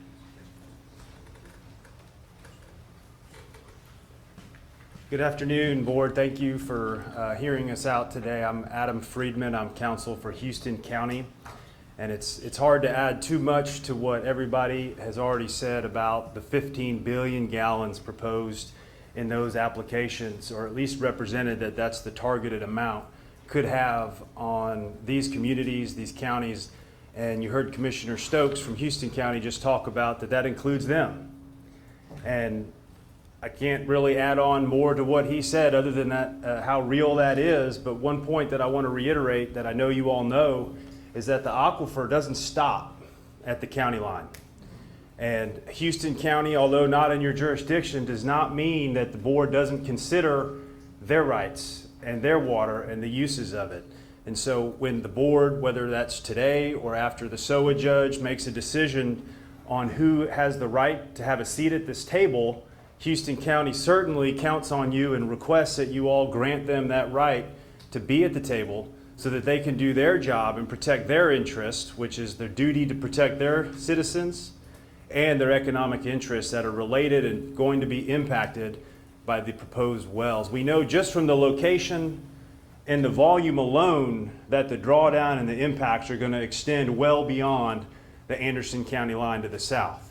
To what degree, we don't know yet. That's going to be a lot of modeling, a lot of expertise, and a lot of evaluation that you guys are going to ultimately have to make a decision on, which I want to make that point that you do not have to grant these applications. You know, there is a thought that it is too scary to deny these applications, and you'll have to confer with your counsel and hear all the evidence, but do not be pressured into issuing this permit. You do not have to do that. And just within the last few weeks, a similar district facing a similar circumstance for a far less amount of water voted to deny a production permit. So work with your lawyers, hear the evidence, hear what the ALJ has to say, and make your decision, but it does not have to be an issuance of the permits. And with that, I would just ask that it be made very clear. It sounds like that the applicants requested that it go to SOA, not the district, just based on the reference that they were going to pay for it. So I just think that should be very clear that it was the applicant, not you guys, that are sending it to an ALJ. And I want to definitely echo the need to have that proceeding locally. And that is your right. So,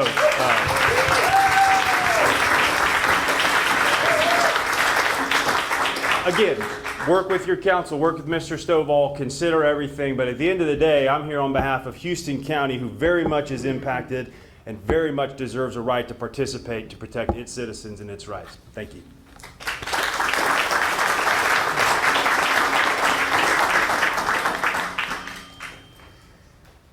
Is it Tommy 2? T-E-W?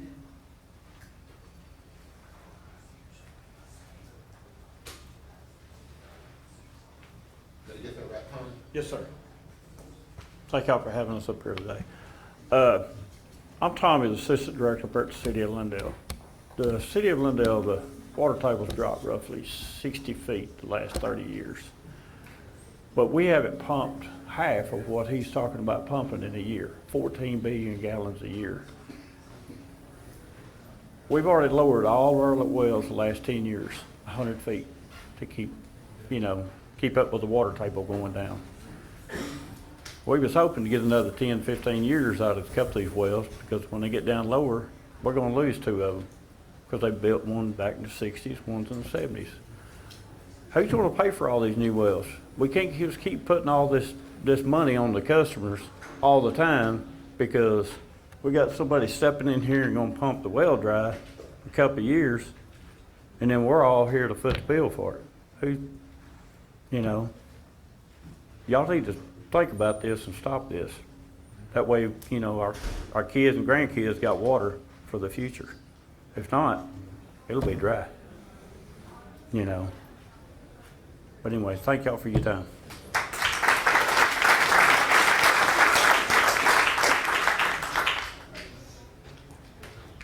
Carol, Caldwell.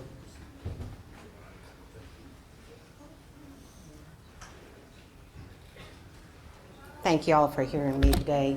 I am also requesting that you deny the request that's set before you. I'm with the City of Lindale. I'm the city manager. I've been there about 20 years. You just heard from my utility director that if we have to keep drilling and dropping our wells because the water is running lower and lower, it costs my community. And I'm a growing community. Sanderson Farms is actually in my industrial park. They were able to come to our industrial park because we were able to furnish them enough water to be in our park. And I would just ask this board to deny, and if you all walked around the building right now, there's people all around the building. Your people are speaking. I would ask that y'all side with the people and against the corporation. It's not always the best thing, but I know if this many people showed up at my city council meeting, they would have to deny what's going on.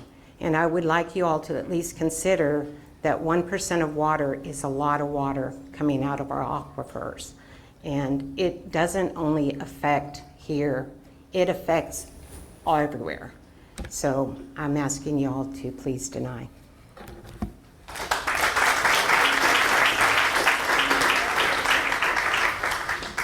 Donna Watson.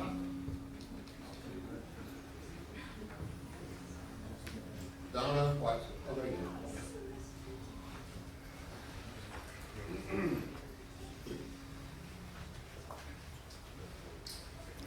Hello, and thank you for letting us all speak today. I can't really add a whole lot that others that have come up here. I am a consumer, a local citizen. I live in Cherokee County. My family has been in Cherokee County for generations. We have a very small farm. We have 21 acres, but we have maintained most of that as forest, just as preserving it. We don't cut our lumber down and sell lumber to big companies. We preserve it for the animals and wildlife that is in there.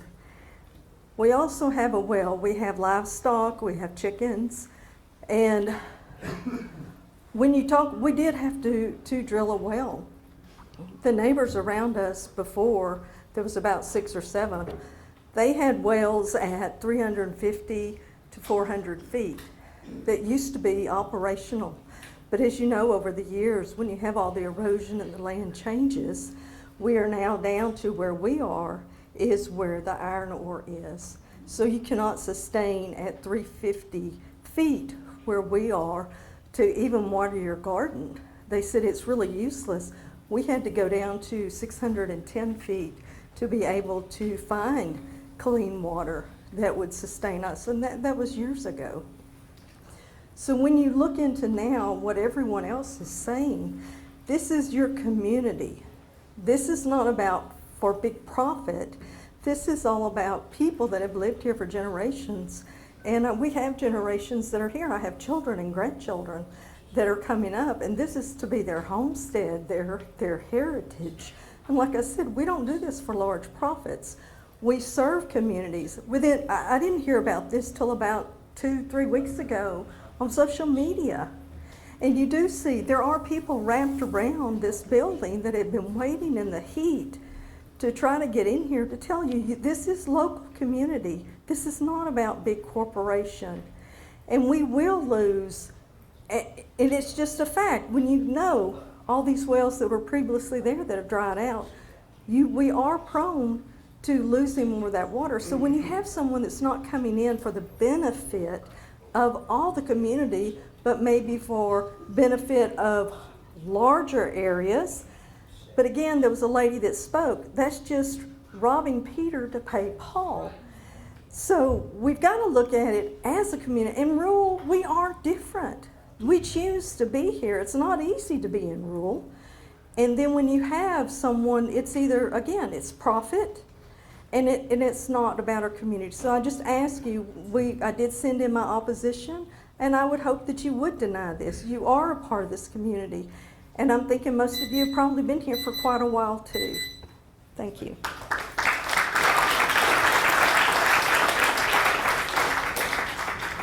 Lonnie Hunt.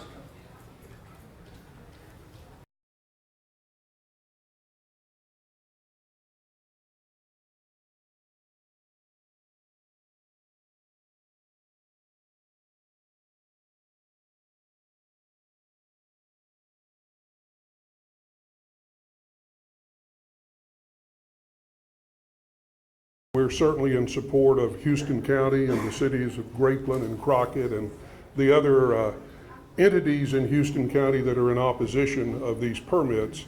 We know that water is a resource that we are dependent on and only going to become more dependent on for the future of our region, the future economic well-being. I don't know the mayor of Rusk, but I like him already. I'll say this about scientists. Albert Einstein is the greatest scientist, as far as I know, that ever lived. He was even proved wrong a few times. You can a good scientist can take just about any set of circumstances and come up with an argument for or against something. Sometimes they make mistakes. Sometimes they are influenced by who they're working for. Sometimes they're just wrong. I think the people who live on this land, the farmers and ranchers who make their living off the land, our business economy, our government leaders, their voice should be just as important as any scientist may be in this case. Also, I'm here representing myself and my family. I live in Houston County. I'm a member of Consolidated Water Supply Corporation. That's where we get our source of water from. It comes out of these same aquifers. We're concerned, my family, my neighbors, we're all concerned about the future water resource for us. And then I'm going to close, but by the way, we've sent letters from both DETCOG and I've got a personal letter. These were emailed in. I want to encourage you, board members, to make a point to read every letter you get. I just think it's important that all those letters and emails don't just get lost and become a number somewhere, but that you actually take a moment and read them. But I want to close with a challenge for you. 17 years ago, I was the county judge of Houston County. That was a time when groundwater districts were gaining popularity and more were being created, and there were folks in our county that said we ought to create a groundwater conservation district. We talked with your folks here. I believe Mr. Roy Rogers was here at that time. We had a big public meeting. We invited him. He came and provided information. The state people from Water Development Board came. At the end of the day, there was no real public support for creating a groundwater district in Houston County because everyone decided after hearing all the information it wasn't going to make a difference whether we had one or not. I'm challenging you today to prove us wrong. Thank you.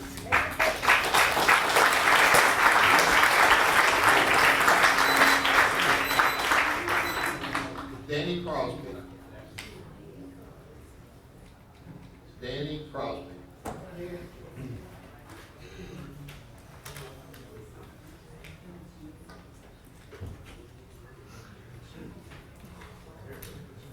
Thank you, gentlemen. My name is Danny Crossley. I'm from up in Henderson County. I'm on the board of the RPM Water Supply Corporation up there. And I'm retired from the state. I worked in the public water supply program for about 17 years, so I'm familiar with what these water systems go through with trying to drill water wells and keep their customers in water. I saw that for quite a number of years, and I looked at this. I found out about this a couple of weeks ago, and if I repeat some things that have already been said, I apologize. I signed up and walked out my wife to her car and came back inside. I couldn't get it in the door, so I don't know what's been said. But the thing about this is the number of wells that this gentleman wants to drill the capacity of these wells, and that's a lot of water. It could probably, it depends on whose figures you use, but you can look at this, and this amount of water could probably serve these 3 counties and probably Smith County along with it. And if you take that water away from here, it's gone. And I don't, it's in the application that I saw. It's not clear what the water is going to be used for. But if it is moved to Dallas or another big metroplex, wherever, and they get in a tight situation and start needing water, well then this corporation's going to drill all the water they can drill, and that will impact everyone's water here. Another thing that concerns me about this, he's wanting to drill wells with 16-inch casings. Gentlemen, that's a big water well, and wells that size, if you put a large pump in there with a lot of screen, you can pump a lot more water than is on the application that he's turned in. So if the water's needed and if he's in a spot in the aquifer and he's drilled his wells deep enough into the aquifer, all these other wells that are not as deep, that are serving all these other communities, they're going to hurt. And they're going to be looking at dropping pumps, and if their wells aren't drilled deep enough, they're going to be out of luck. So this is a serious thing, and I'm not against the gentleman. It's nothing personal.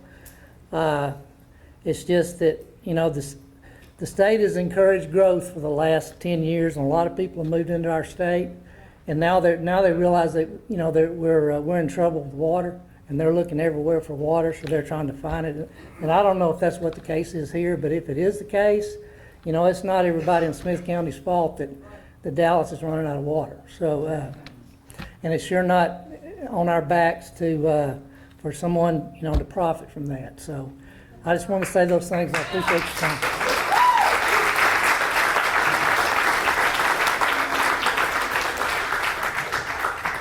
Mackenzie Brown.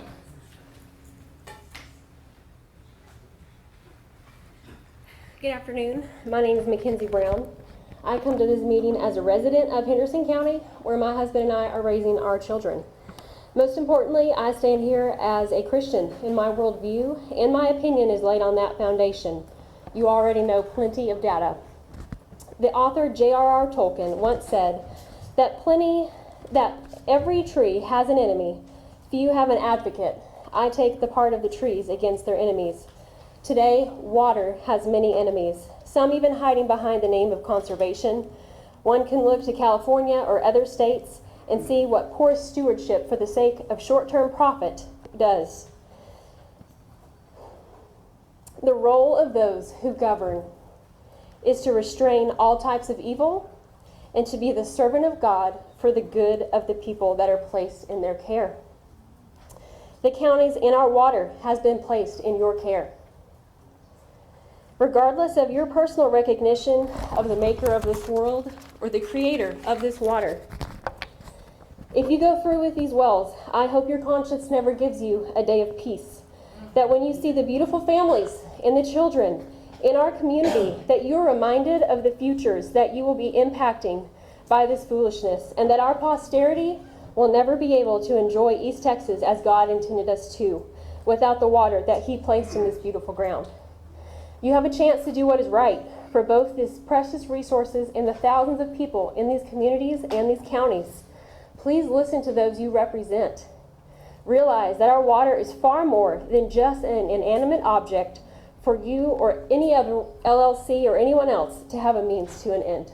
Thank you for your time.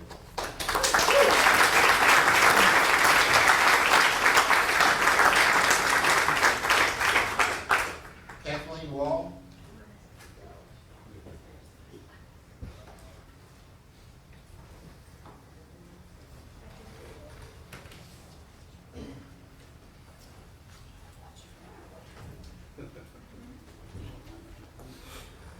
Good afternoon, Board. I'm next on the list. I'm not Kathleen Wall. It may be, hope that's obvious, but Ms. Wall is here and will speak as well. My name is Paul Simpson. I'm next on the list. I'm counsel for Wall Ranch, Leon County. which has one well for its ranch operations and, of course, domestic use. Also in the Carrizo aquifer that these wells are planned to be drilled in. Waller Ranch urges the board here to do its job and do whatever you can do to not let the camel's nose under the tent. It needs to be stopped now. But we ask that you apply whatever remedy you can, be it, you've heard enough discussion today about possible things that could be done to deny these permits outright, deny an operating permit, in worst case, set up for a contested hearing, preferably here in East Texas, all of which, whatever it takes to make sure this proposed project does not go forward. The reason I encourage you to do so is a read from the board's own website. According to your website, the board was created 24 years ago to regulate groundwater, to protect it from overuse and wasteful use. You also say that your mission is to implement strategies to prevent the extreme decline of water levels to the benefit of all water users, water rights owners, the economy, or citizens, and the environment of the territory inside the district.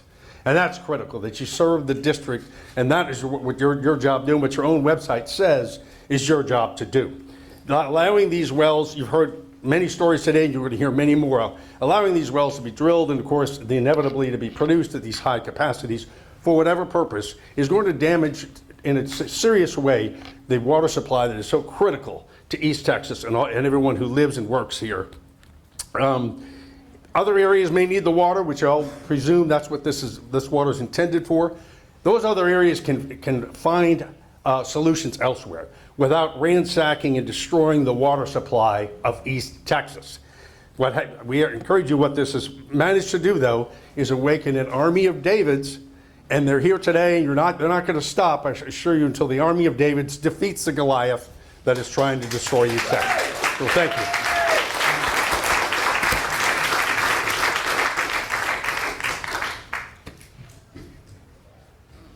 I'm Kat Wall from Leon County with Wall Ranch. We're a family ranch. We've been in Leon County since 1850 census. And this is critical to our livelihood. Not just the livelihood of our ranch, but other ranchers in the area and actually throughout the state. If you look at the state, we are losing water up from the north. They've got major issues. There's major issues in the south. Sorry. Go ahead. Yes, so I'm just asking you to deny this permit or look for other ways. Mr. Simpson and I are ready to do whatever we can to stop this for the betterment of our ranch and the community in the future. And thank you so much for your time. Thank you.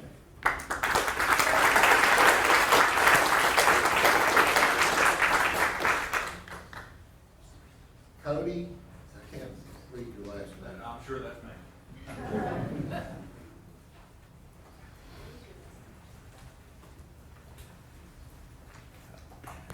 My name is Cody Jones, and I apologize for my handwriting. That's the Alabama public school system. You can thank for that. My name is Cody Jones, and I'm the Chief Executive Officer for the Greater Tyler Association of Realtors. We are the largest trade association in all of East Texas. I represent approximately 1,700 members of our association and about 2,300 that are subscribers to our multiple listing services. I'll be the first to say I am not an expert when it comes to matters of water and infrastructure and things like that. I am, however, an expert on matters of real estate. Should these wells go into place, you know, I'm not going to speak to this body and tell y'all things that y'all have heard again. Y'all know that the aquifer is not an infinite resource. You know that it is not expendable. But as several of these gentlemen and ladies have come up here and spoken to y'all, they've let you know their infrastructure concerns relative to their municipalities, their counties, and things of that nature.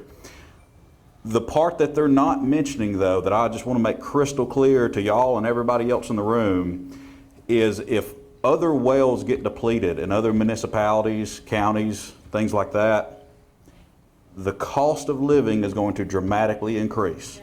It's going to reflect itself whether it's in water fees, whether it's in taxes to build new infrastructure, anything, sales tax, anything that you can think of for local government to regain revenue, to pay off or borrow on building that new infrastructure if that's impacted. That would be a terrible attack on not just the quality of life for East Texans, but the cost of living for East Texans. So I stand here representing the real estate industry, letting y'all know that my members are incredibly concerned over this issue.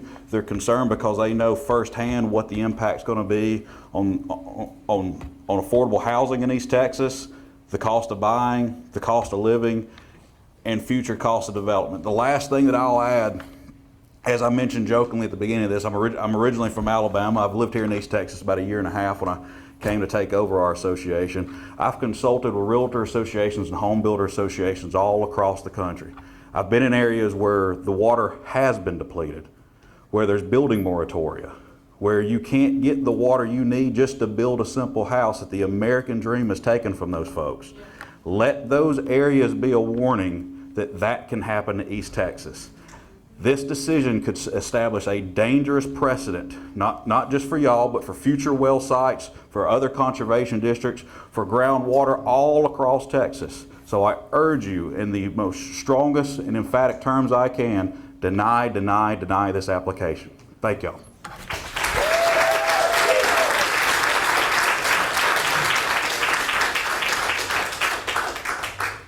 Kim Spellman. Hello. Thank you for holding this venue for us. My name is Kim Spellman. I live in Houston County. I am the president of the Consolidated Water Supply Corporation. You heard from our council, you heard from Amber. But I'm not here for Consolidated. I'm here for my family. I'm the matriarch of my family, and I've heard a lot of people say that they're not taking this personally. They are taking it personally, and I'm taking it personally. You should take it personally as well. I ask, I'm not going to belabor everything because I can tell by the looks on your faces, you're going, golly, I wish I had a big old glass of water right now and this was over. But it's not over because they're wrapped around the building. I do ask, though, when you do, because I believe and I trust that you will ask for a hearing, and we will have a hearing in East Texas rather than punting it to Austin so that more people can be involved in this matter. I do appreciate your time. I do ask that you think about it, and a lady mentioned earlier today to really think about and reflect. And I have 2 minutes left, and I'd just like you guys to take maybe 30 seconds just to kind of absorb what you've heard over the last 2 hours. And if I could just, I'm going to sit down, but let's not call anybody up until you get to 1.3.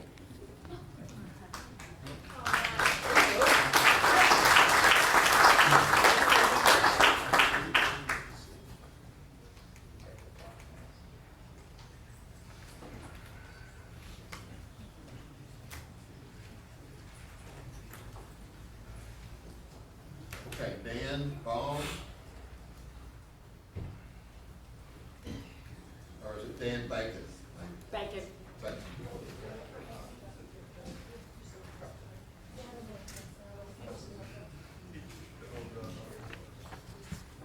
Do I need to pick this up, or is it going to pick me up? Perfect. First of all, thank you for having this. It would be wonderful if we could have everybody in here so that everybody could hear what everybody else has said. I do know that without water and without ranches and farmers, that ranches, farmers, and towns and businesses die.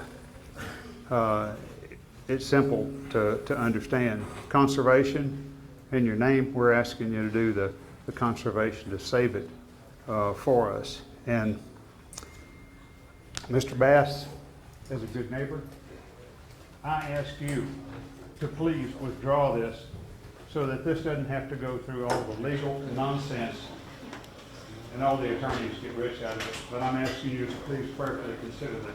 Yeah. And may God bless you and everybody up here. And may He give all of us guidance and discernment, because this is something that is critical for our lives and for our families, and even for the livestock and the pets. And this is a beautiful, wonderful part of East Texas. It's green, and it won't be if we deplete the water. Thank you. God bless you.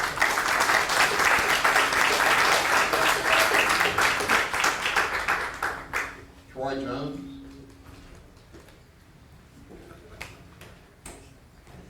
Good afternoon. My name is Troy Jones, and this doesn't directly affect me yet.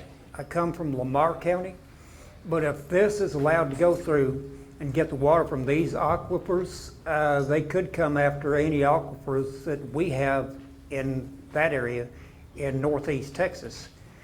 And that would be detrimental to the people that live out in the counties that does not have access to municipal water or to county water.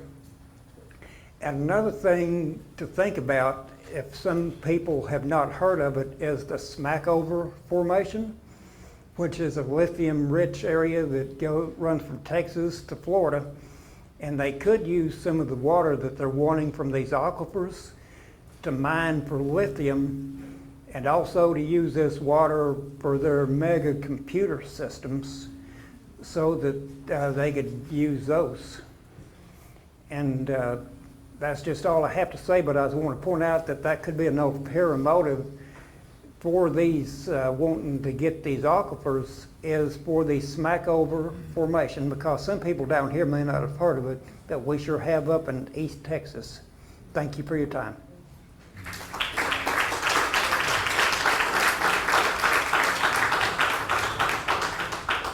Richard Sanders.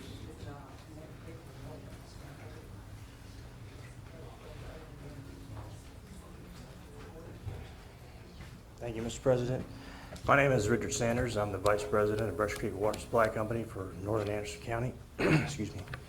We represent over 4,000 residents in Northern Anderson County. We have 5 wells that we produce from. And I'm here today on behalf of our membership to rise in opposition to these petitions and ask that you decline them. As everybody has stated, water is a vital resource for our way of life. We see every year, every summer, decline in our water production, and at times we're unable to keep up with demand, and we have to ask our members to restrict their water, sometimes mandatory, sometimes voluntarily, but it happens every year. And we see the same thing everybody else sees, our water table is decreasing. So we ask that you do what you're appointed to do, which is preserve and protect the water for the counties that you represent. Now, speaking for myself, I am a retired geologist. I have over 35 years of industry experience producing reservoirs of oil, gas, and water all over the world. I'm not going to go into a great bit of detail, but what I can tell you is that the wells that have been proposed are massively over-designed for what the stated intent is on the application. These are not test wells. These are full-blown production wells. There is no reason scientifically, engineering, that you would drill that many wells of that size if you were not planning on using them as producers. Full stop. All right? Secondly, I'll just add, I'm going to close with this. Water reservoirs, or I'll just say a reservoir, whether it's oil, gas, or water, is finite. It only has a limited capacity. And when you drain it, it doesn't come back to where it once was, ever. Water reservoirs are especially delicate in that the balance between the recharge and the discharge has to be maintained. If you exceed one way or the other, especially on the discharge side, you damage the reservoir irreparably. It will not come back to where it once was, ever.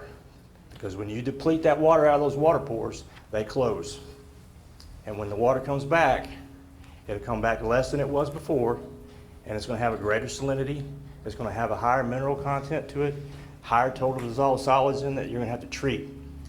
So those of us who are still here living and we have to deepen our wells or recomplete our wells, it's going to be at a much higher cost, because not only are you going to have the well cost, you're going to have to treat that water when it comes out, because it's going to be different than what it was before. So I ask you again, preserve the water for the counties you represent, because if this plan goes through, it will damage the water table irreparably. And when the water table is drained, this gentleman will leave. We're going to be sitting here with no water. Thank you.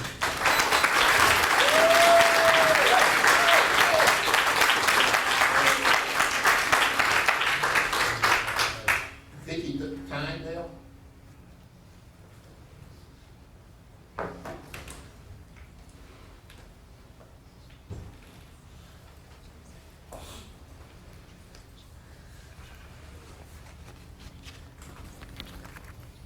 Thank you. Represent the user end of the water spectrum in that we own apartments, duplexes, and single-family homes in the cities of Jacksonville, Rusk, and Alto. We pay thousands of dollars every month in water bills. This is one of our bills for the month of January. It's over $7,000. That's with water rates at what they are right now. We still have plenty of water. The city of Jacksonville and other cities have already told their citizens and residents that the water bills are going to be going up here in Jacksonville every January. We can only raise rents so much, and then people can't afford to pay their rent and pay their other bills and take care of the other responsibilities they have. We get regular inspections at all of our properties from the City Public Works departments, fire department, law enforcement, insurance companies, and they are our standards that we have to meet. Any of those agencies, if we cannot provide things like water for our residents, have the power to shut us down. When we go to our faucet in these cities, we expect to get as much water as we want instantly with the flick of a wrist. A few years ago, Jacksonville had a water pipe break by accident when they were doing some construction. And then again, when we experienced Snowmageddon and the water supply was suddenly cut off to all these residents, I started getting tens of phone calls from people in complete panic about what happened to the water? Where's our water? Tell me, when are we going to get water back? And of course, I didn't have the answers for them.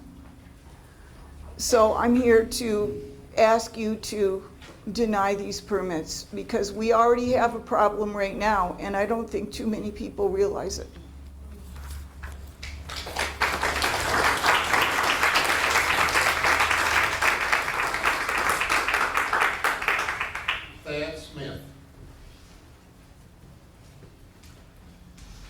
Thank you all for the opportunity to speak this morning, or this afternoon. I'm an East Texas resident. My generations go back to the first people that were settled in Texas here coming from Scotland and Ireland and England and all that. And so my history goes back quite a ways. This water supply is an inheritance for me and my family, right? Yes. Amen. And that's the way I look at it. It's an inheritance, and it's a valuable resource. Obviously, it's valuable because there's money to be made from this. And I'm not, capitalism is a great thing. Unfettered capitalism is bad. Okay, and so that's where y'all are the gatekeepers on this thing. Y'all are the gatekeepers on this thing, and putting up the guardrails and protecting us and helping us to keep it in a zone where we can protect our people and still have capitalism. But you've heard the scientist. I'm just an ordinary, average guy. I just, I think pretty simply. I see things simply. I walk in here in this back room over here, and it was hot. It's like, man, it's hot in here. Look at all these people. I come in here, and it's still hot. This AC system ain't quite keeping up, is it? Why is that? Why is that? Too much demand. There's too much demand. AC can't keep up with it. All right? An aquifer ain't going to be no different. No different. It's not going to be able to keep up with the demand. And it's going to hurt people. It's going to kill people. And like the lady said before, it actually is going to kill some people. It's going to have a negative impact that's just going to be, you're not going to be able to come back from it. The decisions y'all make here affect us now and affect us for generations to come. We have the potential to do irreparable harm with the decisions that are made here. So I thank you for your astute attention on these things. So I have a question. So this aquifer, as I understand it, is already stressed. So does the number of wells and projected output seem excessive to any of y'all? It does to me. I'm not a scientist. I don't have all the data. I'm just looking at the stuff, cursory glance, and like, that seems like a lot. So who benefits from this? Well, we don't really know that, do we? I mean, not really who in the end benefits from it, but I'm pretty sure it's nobody in this room that's come up here to speak, to ask for denial on this thing. So what will be the impact? Who knows? Existing wells, we already know it's dropping. If we start this stuff, it's really going to go quick. Biology, farming, livestock economy, but I'll wrap it up. Unlike the air conditioning here, when the water demand exceeds the supply, it won't just be a matter of comfort. It's going to be a crisis. Thank you. Please deny this application. I ask you to please withdraw.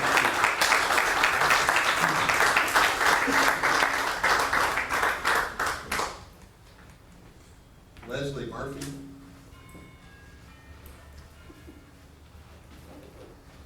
Hello, good afternoon. My name is Leslie Morrison Murphy. My husband and I are retired military. We chose Texas over Alaska on retirement because of the weather, and we chose East Texas because of the water. I lived in the Houston area for many, many years, and so I'm very familiar with Texas and water. I'm here to oppose the application to these wells because the 31-acre parcel that we live on, we have a 2-acre lake that is spring fed. And when we are in drought conditions, we lose our lake. It doesn't go completely out, but the springs are not able to keep up with the drought capacities. We also found that we have a small irrigation well. We have food production trees on our property that we use, the lake water and the well water that we have to, in drought conditions, we have to hand water all of our trees and our food production plants.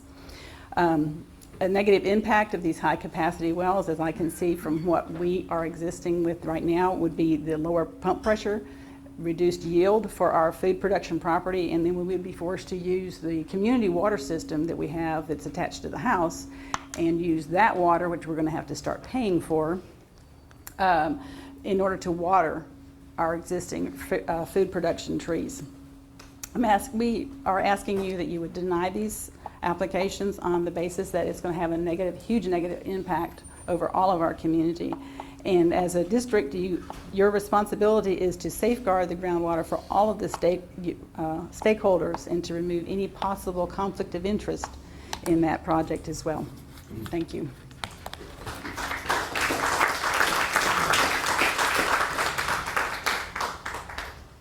Elizabeth Olson. Do I have to hold something? Okay. Hey, my name is Elizabeth Olson, and I'm a landowner and a homesteader, and a lot has been said. But one thing that I haven't heard is I've been in Kenya, Africa, and there were several things that stuck out to me that was in the third world country that we didn't have problems with here. One of which was the trash system. And there was trash everywhere. They didn't have a city trash. All right, so there was these piles of trash built up everywhere. But then, if y'all have ever been in church, anybody ever had a group go dig wells somewhere? Yeah, all right, because they don't have the water situation that we have here. And the guy that I was driving around with, he said that it's been 60 years since the government promised that they'd dig wells for them, all right? And so it was a big problem. People would get sick and die over there because they didn't have enough water. All right, we haven't faced stuff like that over here yet, but I mean, who knows? I also know that I'm not stupid, and y'all aren't stupid either. People want to make money, and that's fine, right? But people ain't going to spend money if they ain't planning on making money. Right? Yep. How people going to make money? I don't know. He hadn't said that. All right, but I think that we have to consider that. All right, I've moved 26 times. I was born in Texas, and I ended up back in Texas. I've been working real hard on my homestead. I'm planning on dying there. All right, I bought that land. All right, and when I bought that land, I bought the stuff beneath my dirt.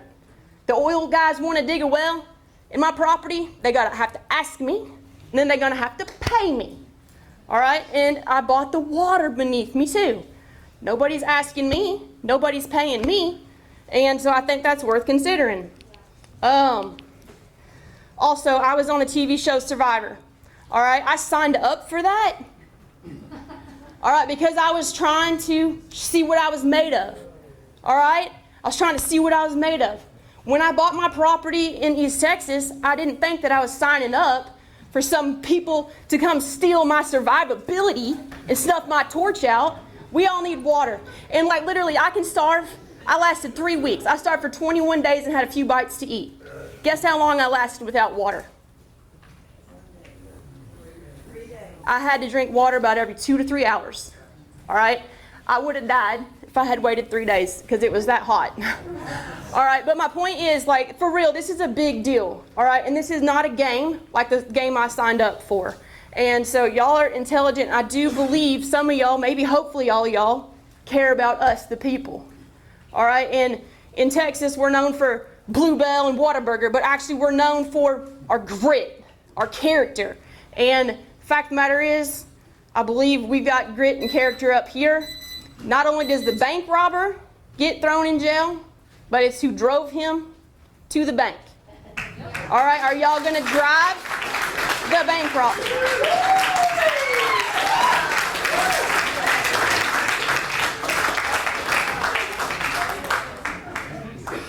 Sylvia Guzman. Thank you. My name is Sylvia Guzman. I'm from Leon County. I've been an East Texas resident all my life. I have a small farm in Leon County. I don't know if any of y'all have been to Leon County, but there aren't very many people live there, mostly farmers and ranchers, and who have been under attack now for numerous years. Our farming industry has been under attack, so is our cattle industry and other wildlife industries, and so we're really stressed. We had a lot of people sell their cattle not too long ago, and our farmers are concerned about our water now because that's the one thing they could count on to stay alive in their industry. And so I also own a soil remediation company, and in the soil remediation industry there's a lot of different technologies to remediate the soil, but there's also technologies to remediate the water to make it potable and usable for land, for crops and everything, and even brine water. And we have a technology, and I'm sure there's others out there. I'm not trying here to pump my own business, but there are other technologies as well. But they're 190 days once the soil remediation product is put into the brine water, and it's now becomes usable for crops. So these are the technologies that I'd like to know. There's a responsibility for this company to ask for money from us, from water, excuse me, same thing, same difference. There's a responsibility on their part for them to provide regulatory, for us to give them regulatory responsibilities, just like anybody that would come to us for economic development and business in our areas. We ask them, we offer, what can we provide for them to come to our county? Well, what did they bring to the table? Because they're not being forthright about that.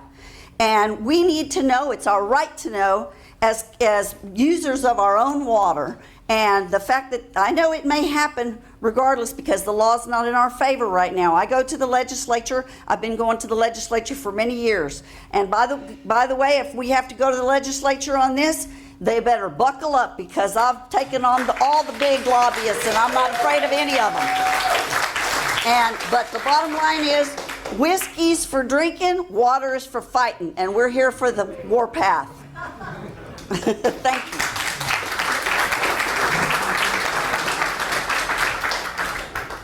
Kelly Combs.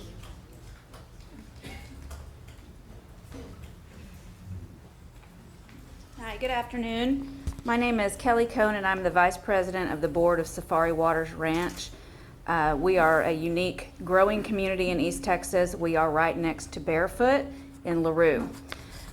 Our entire community relies on one single well to supply our water. We have over 400 lots.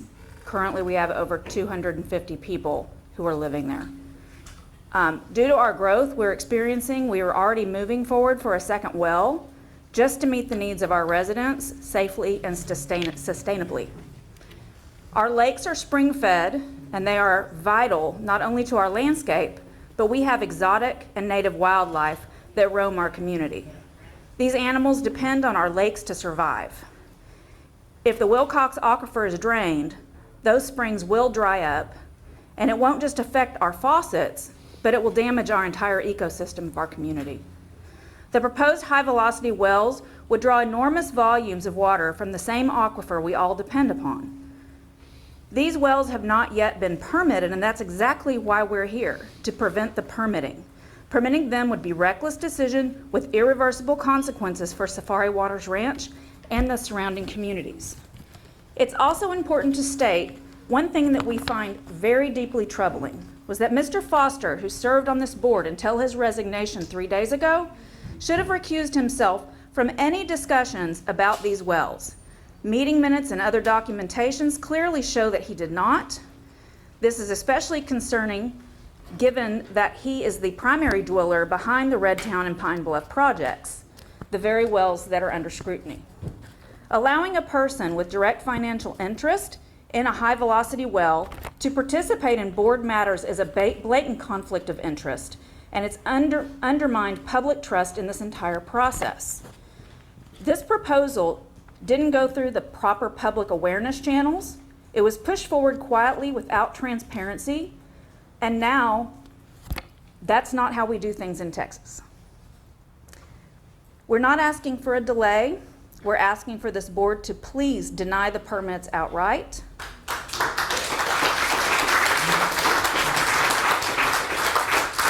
These wells serve private profit at a massive public cost.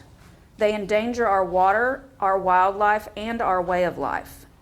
I also personally ask Mr. Bass to please withdraw your request for permits and preserve the water that belongs to these people. Thank you for your time.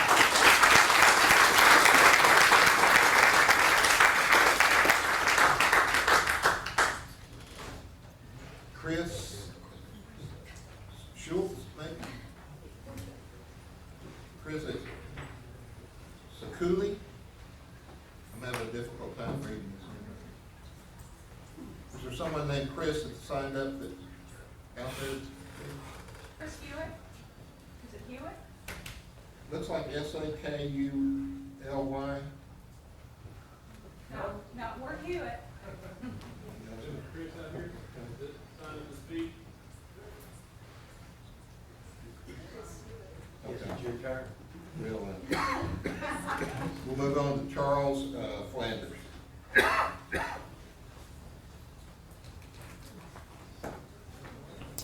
Good afternoon. My name is Charles. I'm a combat veteran. I stood in war zones where survival meant everything. And today I stand here in another kind of war, one over the survival of our land, our resources, and our way of life. Right now, two companies, one being Redtown Ranch Holdings, want to extract 98.9% of our aquifer sustainable yield and ship it to Dallas-Fort Worth. That's not partnership, that's pillage. And we're supposed to sit quietly while they drain the very water that we rely on to drink, farm, bathe, and to live.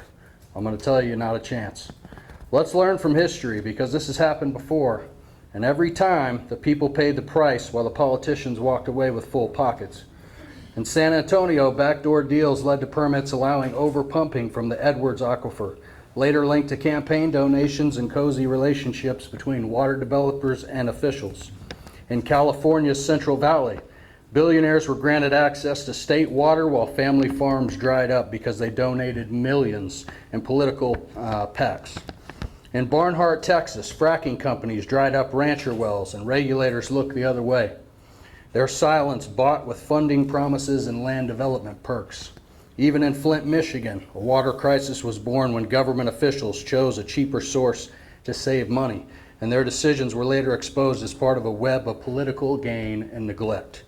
So ask yourself, why is this meeting being held at 1 p.m. on a Thursday? Why wasn't this proposal made transparent sooner? And who stands to benefit if this permit passes? Because it won't be us. If this gets approved, we pay the price, just like Spicewood Beach, where families had to rely on trucked-in water just to flush toilets. Like Dryden, where schools closed and families vanished.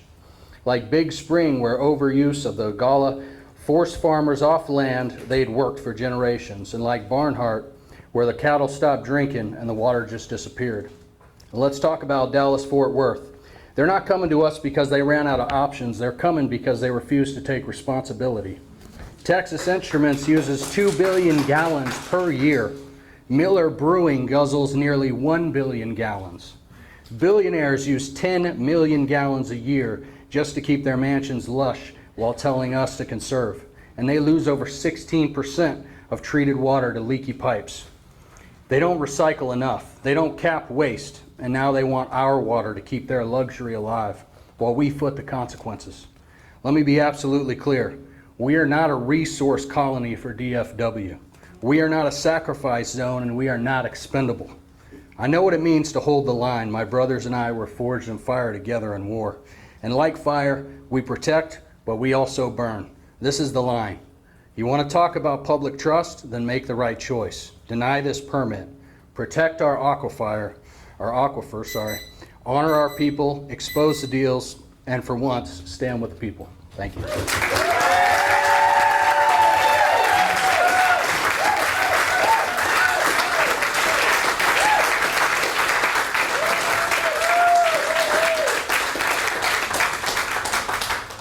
Thomas Loveday.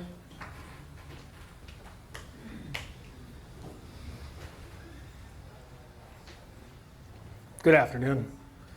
I'm a concerned American. My name is Thomas Michael Loveday II, combat veteran of both wars. I've got a bachelor's in cybersecurity, master's in oriental medicine, a doctorate in acupuncture and Chinese medicine. So I'd like to offer a unique perspective. I like to balance out my buddy over here too. One that's rooted in ancient wisdom that has guided human understanding of nature for thousands of years. In the Native American and Chinese view of the world, water is not just a resource, it's the root of life. The element that governs adaptability, resilience, the long-term survival of all living things. There's a saying, water is the source of all things. When we remove water from the earth unnaturally and without balance, we are not just draining liquid, we are stripping away the very foundation that supports vitality both in nature and in society. In traditional understanding, deep sources of water like aquifers represent Earth's hidden strength, the quiet, nourishing reserve that sustains life above. These are not meant to be disturbed casually. They're yin in nature, cool, still, and restorative. When that stillness is disturbed, when yin is depleted, heat rises, chaos emerges, and life becomes unsustainable. We've seen what happens when the land loses its water. Fire increases, soil cracks, plants wither, and animals lose their habitats. But even beyond the physical damage, there's a deeper spiritual consequence.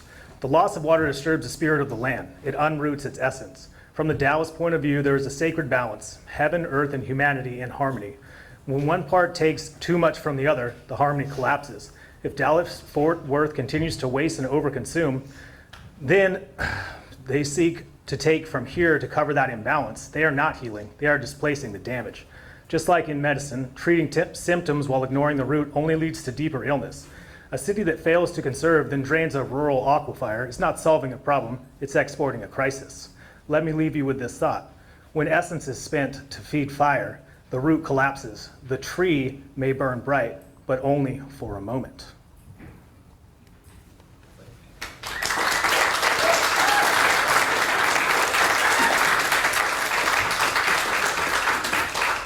Janet Stanovich. I know Janet, I don't see her here. What did you say? Janet Stanovich. She left. Trent Ashby has already spoken to us. Walter Fall.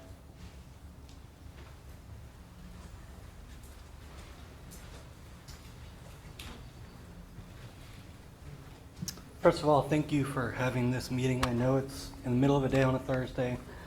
My name is Walter Fout. I'm just a homeowner. I moved here from Houston looking to start my family, and that's what we did. We have 30 acres and we are on a personal well. I do want to defend the water here, and I hope all of you do too. But not only that, the law here in Texas and the Texas Water Code implores that you do. When it's being used for exploitation and exportation outside of our counties, you have the power to deny that. We don't need to go to Austin. We don't need Texas legislatures to get behind this. You have that power right now to deny hedge fund managers from taking our lifeblood. The bottom line is that you are obligated for this.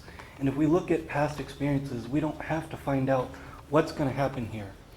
We can look at San Antonio right now where a similar aspect is going on. And if we look at a 10-mile radius, we're seeing wells drop 20 feet in the first year when they started their programs. In under 5 miles, they've dropped almost 60 feet. That's in 1 year. The other impacts are ecological. We're going to see that all over. We're going to see plants wither, as it's already been noted. We're going to see creeks dry up, and we're not going to see that water come back.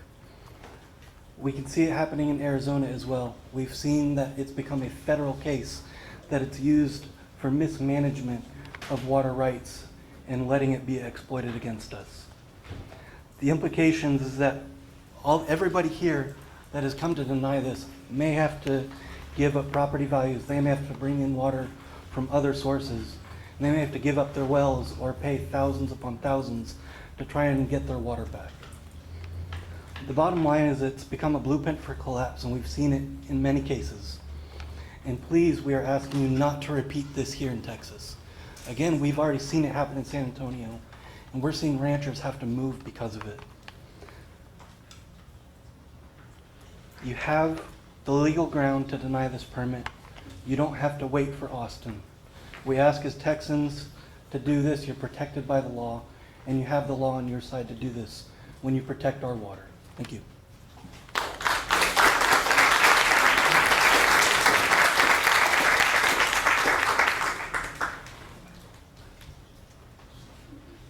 Halen? I'm sorry, I can't figure out the last name. Hi, I'm Haley Agapitas. I'm in Cherokee County, and I'm here today to represent all of us, the native, you might even say the indigenous people of East Texas of today. We've heard a lot of good points made here today about the impact environmentally and financially and personally that these wells would have on our communities. We've even talked a bit about the vague and lack of transparency in the process we've had to endure.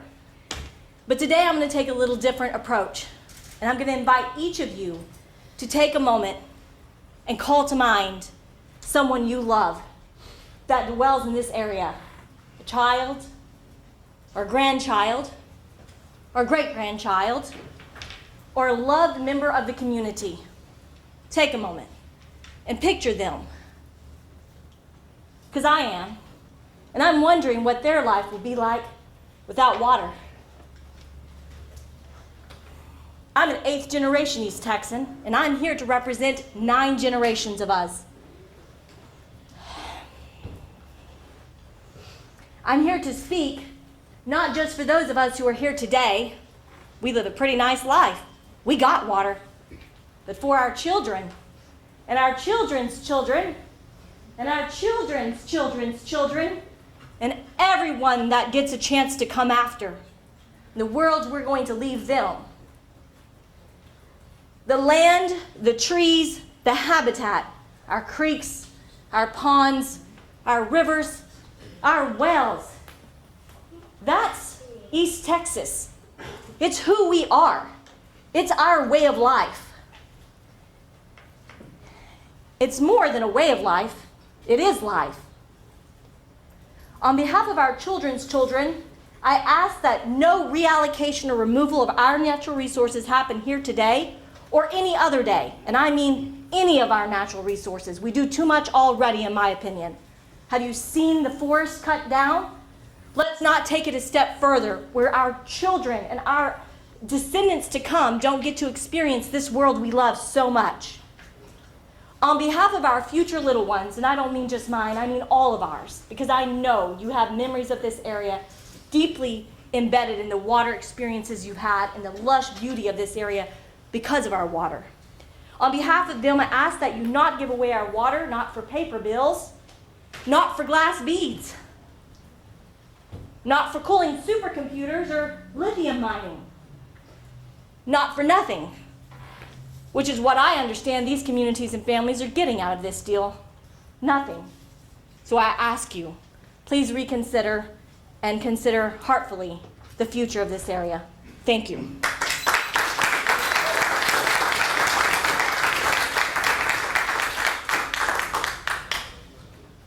Marvin Ramsey.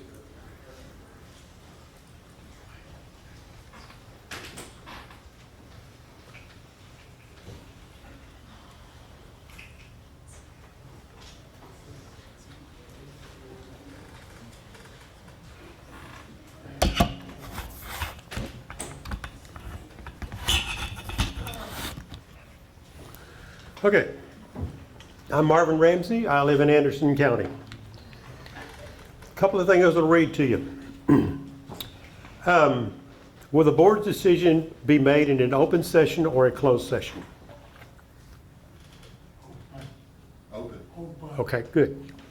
All right, I'm going to read something else to you. The Neches and the Trinity Valley's Groundwater Conservation District will strive for the conservation, preservation, and the prevention of the waste of groundwater reservoirs over which the district has jurisdiction.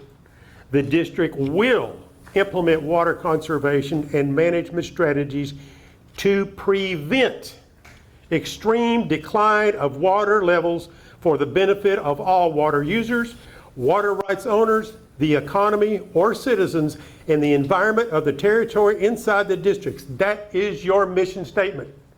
Will you fulfill that mission statement when you make this decision or not? That's the big question, okay?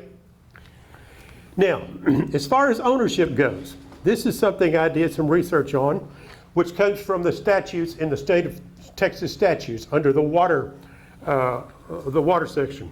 Ownership of groundwater entitles a landowner, including a landowner's lessee, heirs, or assigns to the legislature recognizes that a landlord owns the groundwater below the surface of the landowner's land as real property. We own it.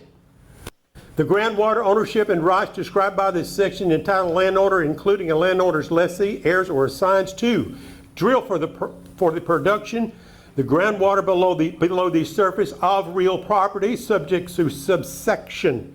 If you don't know what subsection is, that means where the ground sinks, okay? Sinkholes and things like that, okay? Now, without causing waste or malicious drainage of other property or negligently causing subsidence, it's hard to want to say, and have any other right recognized under common law. The groundwater ownership and rights described in this section do not the right to capture a specific amount of groundwater below the surface of that owner's land. So they are restricted on how much water they can take out of these wells, okay? And we own those rights. So I will say, Mr. Bass, I've got 3.5 acres, and I know it's on the aquifer because where there's a spring there. I will sell you my water rights for $1 billion an acre, which is 3.5 acres. Okay? And the reason I say that is because I'm going to have to put my house on the market that we just have lived in for a short time. This is going to be my retirement home. Because I'm not going to be able to afford it and pay the mortgage on it any longer because the property values will just plummet, tax rates will go down, sales tax will go down, the economies in these locations are going to plummet as a result of this action.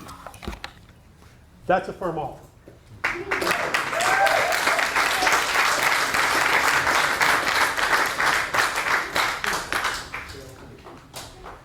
Nikki Barnett.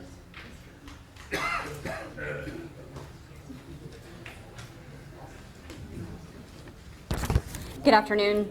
Thank you for allowing us to speak before you today. My name is Nikki and I'm here today as a Cherokee County cattle rancher. I would like to express not only my concern and disapproval regarding the permitting of these high volume water wells on the docket today, but also any in the future. Anytime you monetize natural resources, there will be a divide. It is your job as stewards of our groundwater to look at the future impact the decisions of today will have on our community and our future generations. The Carrizo-Wilcox Aquifer at the heart of this debate is one that is relied on by individual families, communities, municipalities, and livestock and farming operators. This aquifer should not be taken for granted. The Neches and Trinity Valley Groundwater Conservation District, you guys, has the responsibility to protect this aquifer. My family relies on this aquifer to provide for our herd with the 2 water wells on our land. These permits, if allowed to go through, would not only jeopardize our livestock, but the livelihood of so many across Henderson, Cherokee, and Anderson County. In truth, the writing's on the wall that at one point or another, the water that pumps from these wells will be sold off to the highest bidder and sent to communities outside of East Texas for profit. A profit that would not benefit those at greatest risk should the aquifer not replenish and wells run dry. I haven't seen a proposal yet where royalties would be paid to landowners above the aquifer. And frankly, I'm not interested in a paycheck from our life-giving aquifer. You cannot put a price on my family's lifestyle of ranching and the future of our local communities. Who will be held responsible if our wells did in fact run dry or needed to be worked over? Is this Conservation District Board prepared to financially assist those families and communities? And likely the answer is no. Should you approve these permits, you would be basing your decision on the hope that our aquifer replenishes. A shift in weather patterns, even for a year or two, could have a disastrous impact on our aquifer, one that it could not bounce back from. Not to mention, more and more individuals move into our area because of the way of life we have here. A way of life that is supported by our aquifer. If you jeopardize the aquifer, you jeopardize our way of life. There is no benefit to approving these permits outside of financial gain for a small group of individuals. I urge this board to take a stand that our aquifer is not for sale, not on my land and not on our watch. Thank you.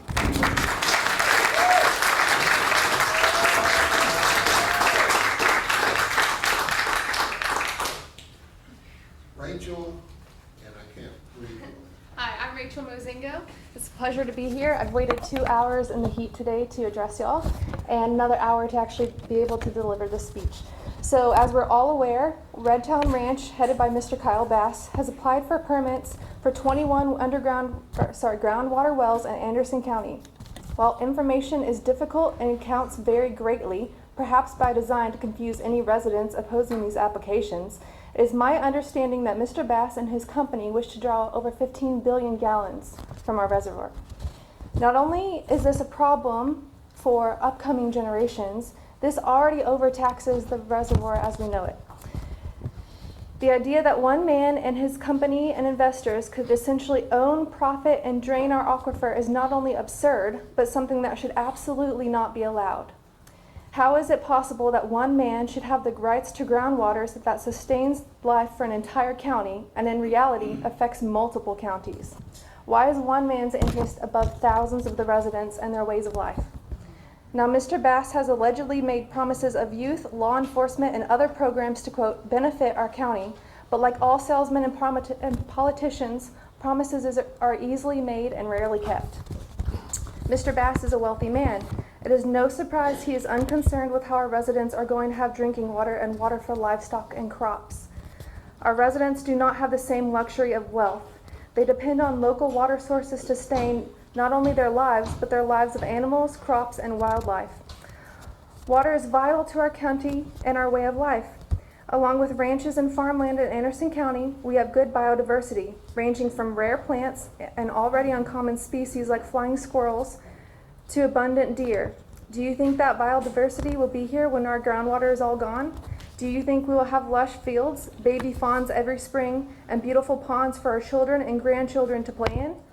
Do you think the increasing pollinator problem, we already know that there is a huge pollination problem which will affect crops as well, will magically go away when we have no groundwater sources? Absolutely not. Mr. Bass was praised recently in an issue of Texas Monthly for being a restorer of East Texas, but this proposed project is anything but restorative. It is utterly detrimental to the human beings that own and work the land, but to any and all wildlife that rely on spring-fed ponds, creeks, and other groundwater. I urge all to deny this. As a molecular biologist, one of the main definitions of anything that is alive is that it can uptake nutrients and grow. Water is a nutrient, and it is important, and we need to protect it. Thank you very much.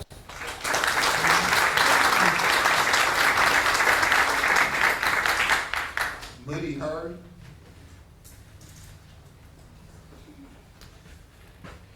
Gentlemen, thank you for letting us speak today.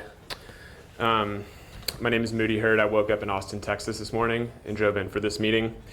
I'd like to start with a passage from Scripture. For we wrestle not against flesh and blood, but against principalities, against powers, against the rulers of the darkness of this world, against spiritual wickedness in high places. I'd like to talk a little bit about Austin, where I've been involved in the water scene. So there's a few gentlemen here wearing a hat that says Aqua on it. A couple years ago, around Wimberley, Texas, Aqua was granted a permit to pump 90 million gallons. They ended up pumping more than twice than that. They refused to pay the fines, and Jacob's Well, which is a treasure of the hill country, went dry. I can guarantee you that if this infrastructure is built to pump these wells, they will overpump, and this aquifer will be badly, badly hurt. I'm fortunate to be a property owner in Houston County. We have a spring-fed lake there. I'd like that lake to be full of water for my child who's coming in just later this month. Mr. Bass, I'd like to talk about him for a second. He runs a group called Conservation Equity Management. Looks a lot like the website for Aqua Texas, who did what I mentioned in the hill country. We call it greenwashing, pretends to be very conservation friendly. Meanwhile, is in the business of resource extraction. I'll go back a little bit. So if people remember the 2008 financial crisis, that Time Magazine had a headline calling it the Bear Trap, naming it after Bear Stearns, a prestigious investment bank where Mr. Bass was one of the youngest managing directors at 28 years old. They helped cause that through helping to create the mortgage-backed security and cause a large asset bubble. He then went and shorted that and made billions of dollars. So this is the sort of person that we're dealing with who's here to take these resources from us. He's also a lifetime member of the prestigious Council of Foreign Relations. People have mentioned here that it's unclear what this water is being used for. I can promise you that this water is being used for designs that are much, much bigger than making a quick buck.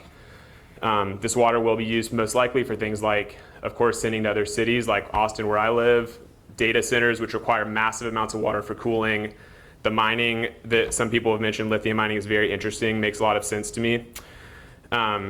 So I would just like to conclude that this is not, to me, not to gang up on Mr. Bass. He's just a man, he's flesh and blood, but there are powers here and there are systems in place that this is serving, and it's our job as Christians. I know each one of you is a sincere Christian. It's our job as Christians to wrestle against that and to oppose that.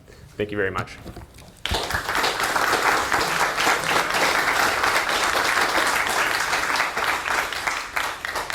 Matt Moore. Hi, thanks for letting me speak. My name's Matt Moore. I'm a property owner in Houston County near Grapeland. I'm also representing a group formed in opposition to the Redtown Ranch Holding LLC permit application called Friends of Grapeland Country Club. I'm on the board of directors at Grapeland Country Club. It was founded about 100 years ago. It's a nonprofit. It's the lake that Moody talked about. It's ground fed. I've got a well, and we are formally requesting a hearing to contest the Redtown Ranch. We've sent that in. We've got two other requests we'd appreciate your consideration with, and that is sharing a copy of the Redtown Ranch Holdings application and correspondence your office has had with the applicant, along with, if separate, could you share any groundwater drawdown study that the applicant put together modeling the impact of this project? This was sent as a request. Also, on a personal note, I'm a sixth-generation Texan, grew up in Houston, moved to Dallas, moved to Kansas City, moved to California. I've run nursing homes my whole career, 100 of them. And I've seen what happens in LA. I lived there. I've seen what happens in Dallas. My wife was diagnosed with a brain tumor and when she was terminal, we were in California. And I moved back to Texas with my 4 children as quickly as I could to get to East Texas. I have deep roots here, and I've now got 3 grandchildren and more on the way. And I want them to have the lake. I want them to have what's special in East Texas, and this is being taken away from us. So thank you for considering that.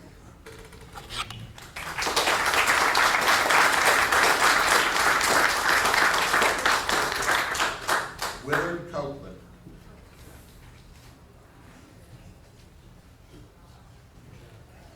I'm exhausted. And I know she is. She's got to have horse hands. Thank y'all. My name's Willard Copeland. I'm the president of Pleasant Springs Water Corporation in Anderson County at Palestine. We have 354 metered memberships, and I'm here to represent them and our concern. We drilled a brand new well, had to, about 5 years ago. Started the process way before that, but it took that long for us to get it permitted, and spent $1.7 million to drill this brand new well and get it up going. I would hope that this board would allot the time that is necessary for the representation that y'all have witnessed here today to at least postpone this permitting of these wells. And having said that, I'm going to give one testimony. From 1970 until 1980, I was in the water well drilling business, pump pool and pump sale service in the panhandle of Texas, out in Silverton, Texas, where the groundwater of the Agua water system was carte blanche. Farmers, irrigations, they could pump all they wanted. No limitations, no restrictions. Long story short, in 1980, when I quit that business out there, it was simply because I had pulled 10, 12, 8-inch irrigation systems out of the ground and gone back with 2-inch to 3-inch submersible pumps. Those people have a lot of problems out in that area right now. I'm originally from Childress, Texas. They are in a water drought area. So, my recommendation to you as a board is to please, please use your judgment and ask God above, are you doing the right thing? Because Palestine Pleasant Springs Water Corporation is a not-for-profit institution. I don't think Mr. Bass is under those same categories. So we've got a lot of people over there in Anderson County, Cherokee County, Leon County, Houston County, Smith County. We're all dependent on this water. So please, please consider. Thank you.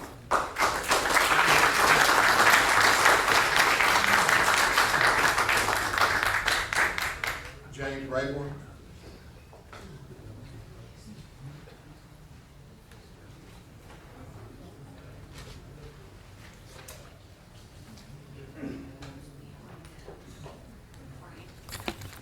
Good afternoon. Thank you all for letting me speak.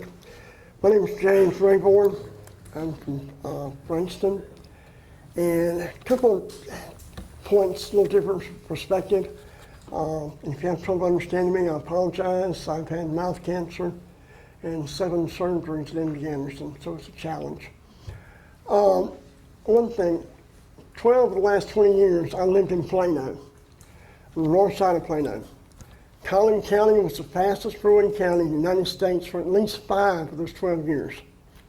Okay, Plano's built out, Frisco's almost built out, and we would get up every day and check the lake level of Lake Lavon to see, what the city is going to tell us, can we water today? And the HOAs and their green belts, okay, they have to abide by the guidelines of the city. You get up on Sunday morning, water's running down the street. And the waste was criminal, it really was. And it's not just water. You drive by a school in the middle of summer, not a car in the parking lot, and the AC units are running wide open. It's like it's ingrained in their DNA. They don't care about conservation. There's a new lake coming online, what's it called, Voice of the Ark or something like that. Finally, after 30 years, I maintain that a lack of planning on North Texas DFW, lack of planning on their part is not an emergency on our part. And the other thing, Mr. Parker mentioned the way this process had come about, the kind of deceptive, under the table. I have to agree 100%. I really do. And if there's one thing that I want y'all to remember, so the last words my dad said to me, okay, please, when it comes to money, beware of human beings. He lived by those rules. And I think if you'll look at the whole process, the way this thing is going, and the character of the person you're dealing with, there's no way you can approve this. Thank you.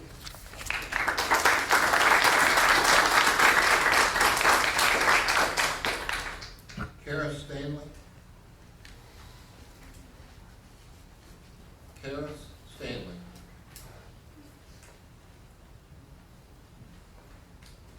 Chris Hewitt.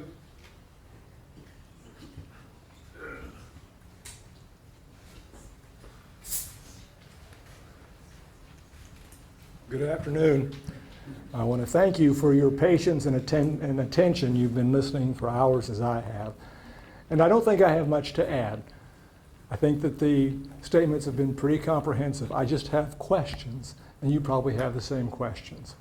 And the biggest question I have is that in an aquifer where the replenishment is already not keeping up with the drop in groundwater, how can you possibly permit this kind of an additional drain on that without more? And then specifically, as I heard a speaker say a few minutes ago, do we have, I've just heard about this the last few days, a comprehensive impact study prepared by the applicant, how this is expected to impact this entire aquifer, which I understand runs from almost Arkansas to the border. It's a huge aquifer, and 12 million people draw from it.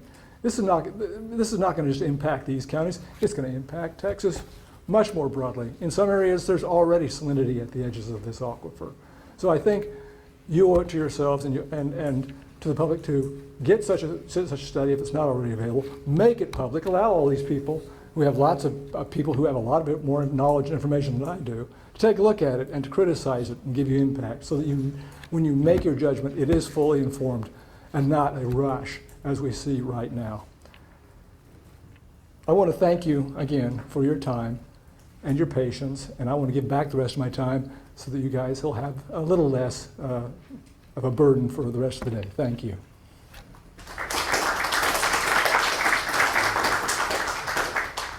Sarah Hewitt.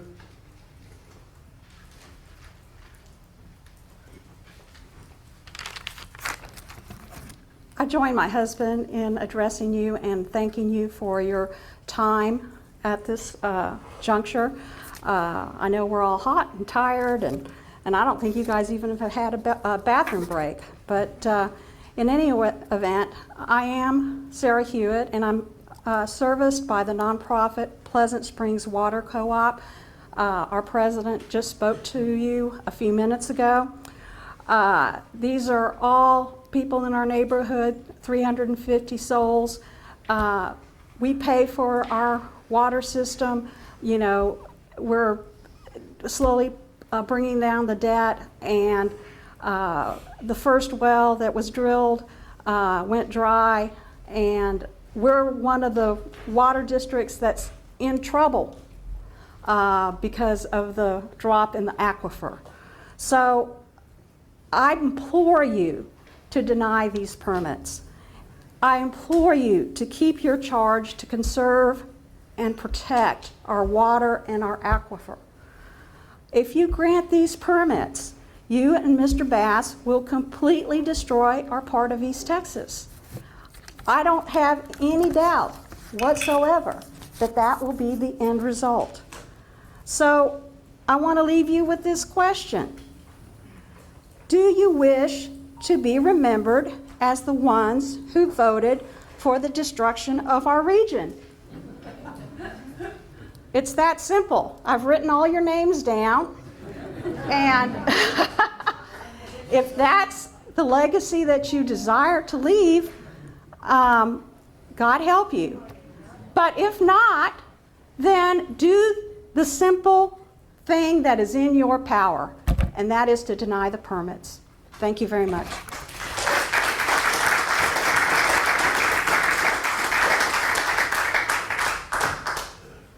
Darrell Waldo.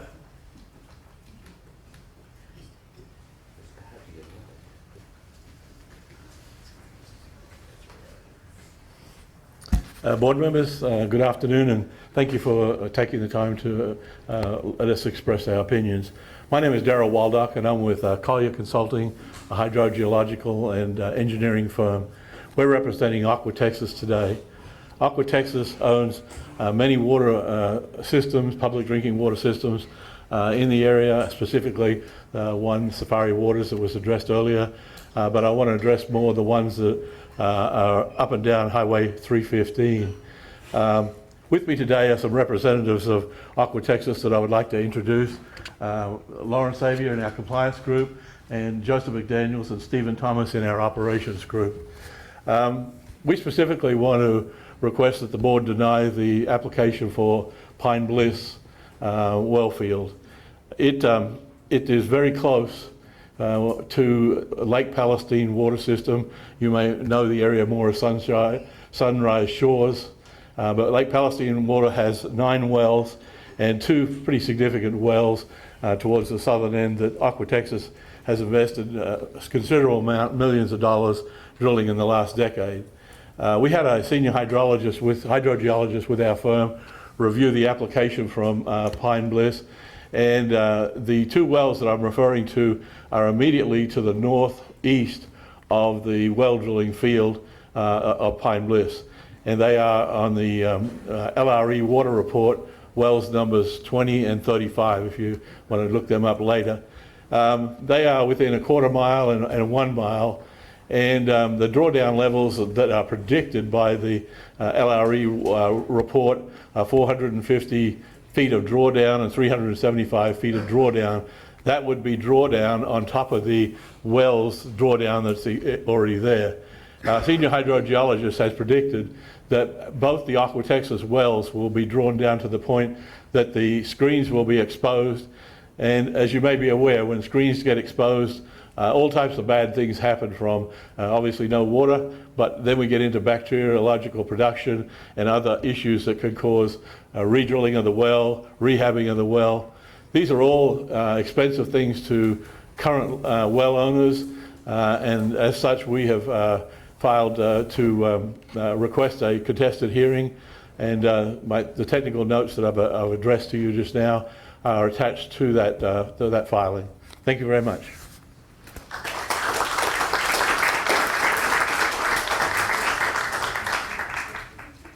Jonathan Valentine? Jonathan Valentine?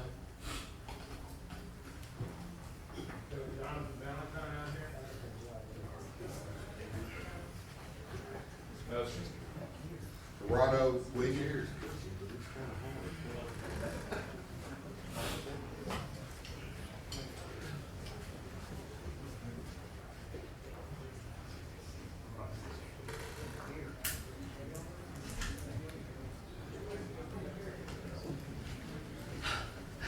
Hello, I'm Gerardo Guillen. I'm a Cherokee native, 3rd generation Texan, and basically everything's been told, but what brought me here is the future, my kids, their kids. And everything that we use is well. Our poultry or our cows, everything. We shower with our well water. So I've never ever came up here and done this, so I get nervous. And then it's up to y'all, for the kids. I think about the kids. I mean, it's a pretty area. I love it here. I don't plan on going now. So, I'm sure y'all are all familiar with the Lorax. I watch it with my kids all the time. And you know that unless you really, really care about something, nothing is going to change. And it's up to you to change it.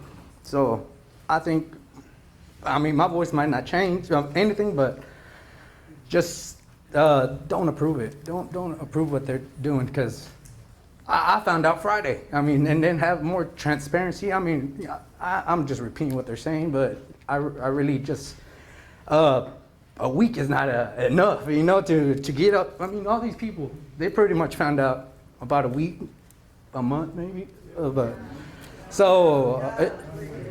maybe 2 weeks less, less. So we need to be more prepared, and that's all. That's all I got. All right.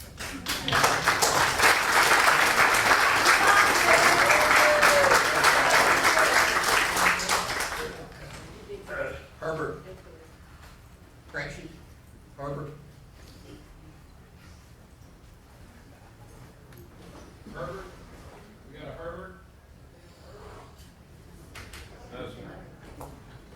Katie Frazier?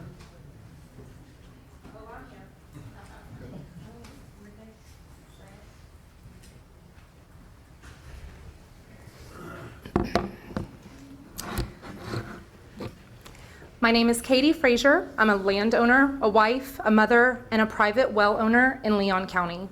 We raise animals, we grow our own food, and like so many of our neighbors, we depend on the Carrizo-Wilcox Aquifer. No city hookup, no backup supply. The water beneath our feet is everything. It's literally our lifeline. And now you're considering permits that could ultimately extract about 15 billions of gallons of that water every year. Not for us, not for the people living and working on this land, but for outside developers and hedge funds chasing profit in places that didn't plan for their own water needs. But the public deserves to know and understand how this process seems to have unfolded. The company hired to drill these wells, as many of you know, is Andrews and Foster Drilling. The owner of that company, Donald Foster, served on this groundwater board until 2 days ago, when he resigned just 48 hours before this public hearing. He did file a conflict of interest affidavit as required by law, but here's what's most troubling. In meeting minutes dating back months and months, there is no documented record that Mr. Foster recused himself from discussions related to these permits. We know this board does document recusals when they do occur because the minutes show it when other members have done so. I've checked. And while this board held multiple closed sessions during this time these permits were being discussed, there's also no indication that Mr. Foster stepped away from those either. I have copies of these minutes if anyone would like to see them. Only in April 2025, when the groundwork had already been laid, did Mr. Foster abstain from a vote, and that vote was to accept the permits as administratively complete. But the story doesn't stop there. It gets worse. This board voted unanimously on July 18th, 2024, the very same day that Mr. Foster signed that conflict of interest affidavit, to engage a hydrologist to evaluate these very permits. That vote directly advanced the permitting process, unless Mr. Foster abstained, and again, there's no record that he did. He participated in shaping a project that financially benefits his own company. That alone should disqualify these permits. Why did you, the remaining board members, not hold him accountable? Why was there no record of his recusal? No objection, no pushback, at least not on the record in the minutes. When the conflict was clear, why did no one speak up? The people deserve to know, was this a lapse in oversight or something worse? Because when a man with financial interests stays in the room and no one stops him, that's not just silence, that's complicity. And your own motto says, protecting Anderson, Cherokee, and Henderson counties. But proving these permits for these wells won't protect them. It will drain their water, threaten their wells, harm their farms, ranches, schools, and local businesses. You cannot serve the people while doing business in their blind spots. So we are all here demanding of this board, prove that your mission means something, prove that the people in this room matter more than the profits behind this project, and deny these permits. Thank you.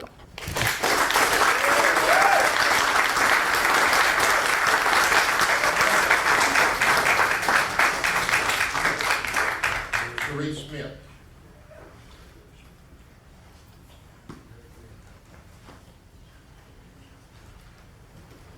Do the right thing. Take me a while, I'm pretty tired.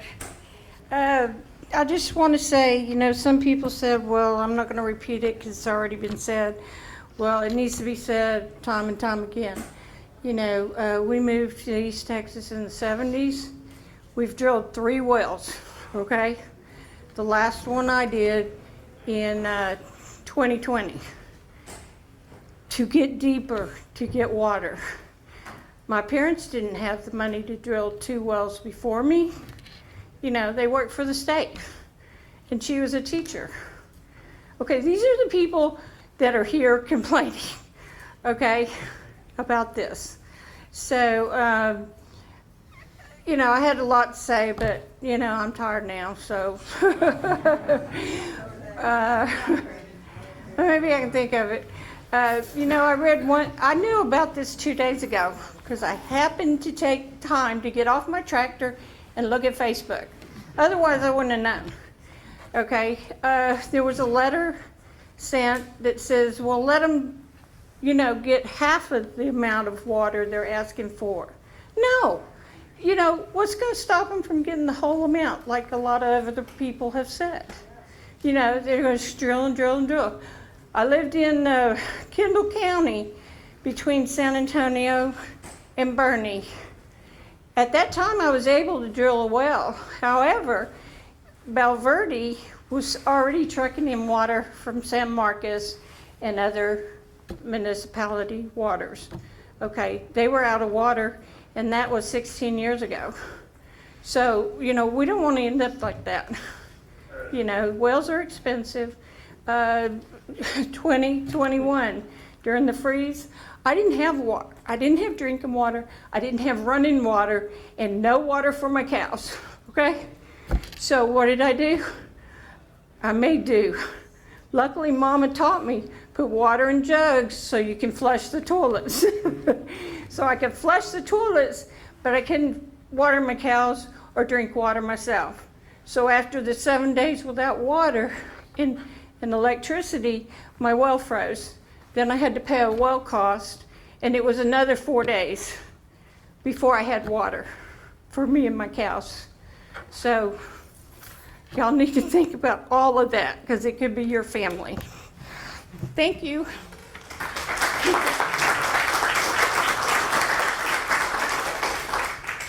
Frank Megan. Thank you. I want to thank y'all for taking the time.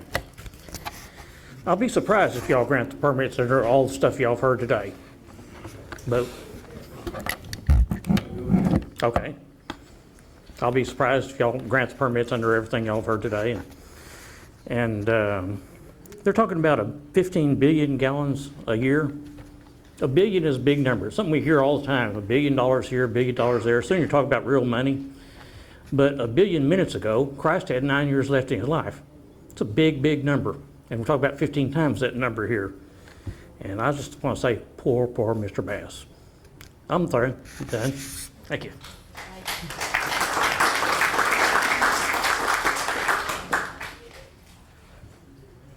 Julie Haldeman.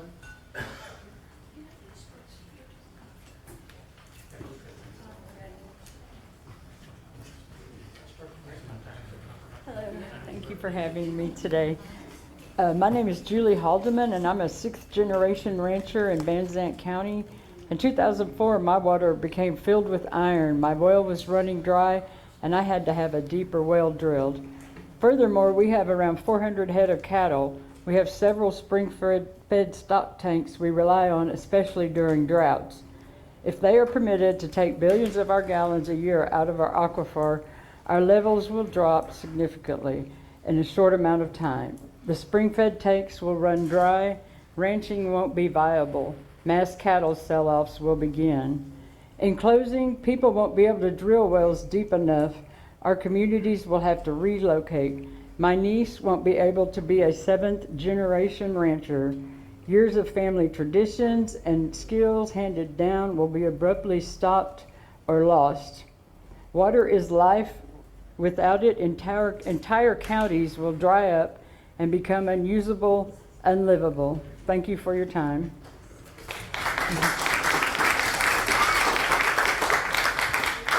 I'm with Ms. Haldeman, and I would just like to add, we keep hearing things about the dangers in Anderson County, Cherokee County, Henderson County. Van Zandt County also depends on this aquifer. We're not represented here because Van Zandt County does not have a water conservation board. So we are representing Van Zandt County right now. I would like to also point out that according to Texas A&M, this aquifer has dropped 150 feet over the last several decades. We can't continue to do that. We're having to drill deeper wells. Examples have already been given of things that have happened in Texas concerning these wells. I'm going to read you one little thing. I'm so sorry. A moment ago, a gentleman from Aqua, Texas spoke, and everyone around me was saying, well, who's Aqua, Texas? I just would like for you to listen to this. Aqua Texas is currently involved in a legal dispute with the Hayes Trinity Groundwater Conservation District regarding water pumping regulations and permit enforcement. The dispute centers on allegations of overpumping, failure to adhere to drought management plans, and inadequate infrastructure maintenance by Aqua Texas, as well as the district's subsequent actions to enforce its rules and potentially revoke Aqua Texas permits. If you think this isn't going to happen with this permit, you're mistaken. Now, I don't know what the motivation was there, but it seems to me like that the big company is going to gobble up the little company here, and that's that concern. So I would like for you to help Van Zandt County out as well as the other larger counties and say no to this. Thank you.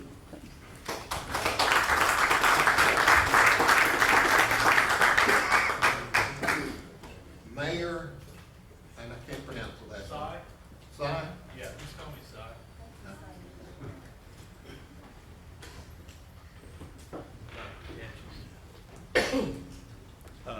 I'm a little bit short here. I used to be taller, skinnier, and better looking at one time. I'm not sure if I can. It doesn't work? Okay. Yes, sir. Yes, sir. Okay, I represent the city of Chandler, Texas. We draw all of our water for our city comes from groundwater, from the Crezo Wilcox. Without it, our city wouldn't have water. We don't have water surface rights. So I want to thank the president and the board members for allowing me to speak. Thank you for this opportunity. Many cities rely on groundwater pulled from these aquifers to provide drinking water to their citizens. Chandler has 5 usable wells with approximately 2,000 taps that utilize these resources. The static levels of these wells will be impacted if multiple large capacity wells are allowed to pull water from these aquifers. It will affect the static levels. How much? No one knows. It is my personal belief that the intent is to send the groundwater to the DFW Metroplex or other commercial endeavors, such as mining. That's wrong for our district, for this conservation district. Please protect these resources for the local populations. The purpose of this board is to protect these valuable resources. Your decision will resonate across the state. I want to thank Cody Harris for stepping up to the plate. Representative Cody Harris, forgive me, for stepping up to the plate and saying that he will take this matter to the Natural Resources Committee, and I believe that he will. I want to point out one thing in both of these notice of applications. It's the 4th paragraph in Exhibit A and B. The stated use will be for beneficial purposes as those are defined in Section 36.0019 of the Texas Water Code and District Rules 1C, as the same may be amended from time to time. They're stating that the amount of water they're going to pull. They're going to amend it, and they've got the resources to go to court to fight to amend them. The tip of the spear is you gentlemen. You guys can deny this and stop it right there. Will it go to court? We don't know. Probably. But it'll give time to get to the legislature where they can revamp the rules that safeguard these resources for local communities. My community would be in big trouble. We know the static levels are dropping. And the recharge rate is not there. It continues to drop with the Crezo Wilcox. It's going to continue on.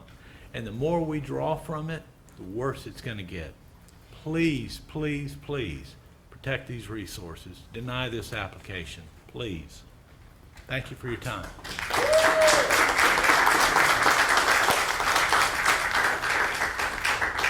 Delana Sims? She already spoke. Okay. John Diffenbach? John Diffenbach? John Diffenbach? John? No, sir. Grant Goodwin? Hello, members of the committee. My name is Grant Goodwin. I'm a property owner in southern Anderson County, and I'm here today because my wife told me to be. I personally am an attorney who have practiced over 30 years in Texas, 25 of that in Austin, so I'm a natural pessimist and a fatalist. I know that at some point the water table is simply going to run out to sustain our way of life. It's inevitable. It's just a matter of how soon we want to push it that direction. I don't know of a single municipality throughout this region that could absorb the residential growth which we are talking would consume this sheer amount of water. That being said, any city that would permit this, bringing in residents, would commit suicide. Economically, in the future, they would be gone. My mother was an interesting character, and she always said to me, it's a good thing that the explorers came into Texas from the east. Because if they'd come in from the west, they would have gone home. They wouldn't have stayed. Goes to say, along with that, they once asked John Dillinger why he robbed banks, and he said, well, that's because that's where the money is. So here we are in East Texas, a beautiful part of Texas that we want to keep that way. No municipality could do this. No individual should be able to do it. I would urge you to hold your hearings in the future in public, well advertised here in East Texas, that I find it skeptical coming from Austin and from government that we're holding this hearing today on a state holiday when the rest of the state government is adjourned. There's not a courthouse open across the state. That's why I'm able to be here today. I appreciate your time. I would encourage you to vote against it. I would encourage you to hold further hearings, and that any SOA matter be held here in the region where these many good people can attend. Thank you.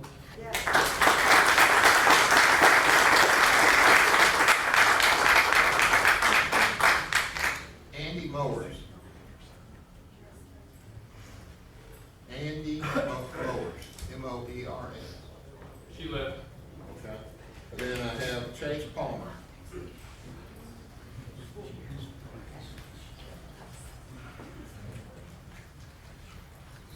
Hopefully I'm last and least.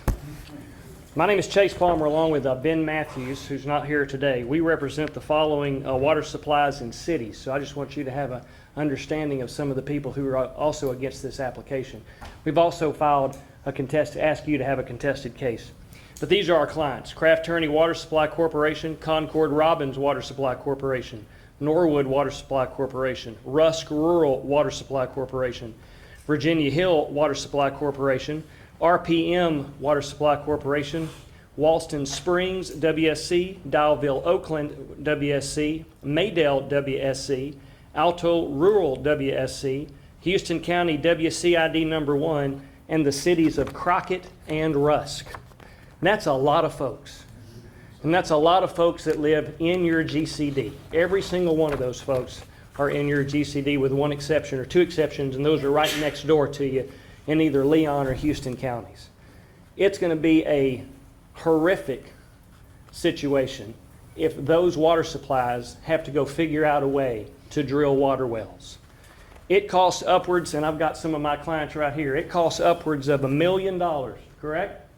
$1 to $1.5 million to drill a water well. And this application, there is no doubt, you've heard everyone say this today, there's no doubt that the aquifer is going to drop. And when it drops, it's going to take the aquifer level beyond the deepest part of the wells where my folks are bringing water in. It's going to be below the screens. And sometimes you can't go in and do anything with that well, and you have to drill a new one. And my folks don't have the ability to do that. Water supplies, as you have heard, we're not for profit. We don't have money just hanging around. It's very difficult for us to drill water wells. We have to get USDA grants or go to the Water Development Board. And that's extremely difficult for us to do. And if these applications are granted, it's going to put us in that situation where we're going to have to go figure out a way to get water for our customers, your neighbors, the folks you go to church with, the folks you do business with, and maybe even you. Some of you may be on one of those water supply corporations. So I would urge you today to deny the applications, and I would also urge you today, if not, to hold a contested case hearing here in Anderson or Cherokee or some county in which you are located, you the district, so that all of these folks can come and be a part of government, which is what we are called to do. That's one of the great parts about where we live, is that we get to be involved in government. So thank you for having this hearing today. And we would urge you to deny those applications on behalf of our clients. Thank you.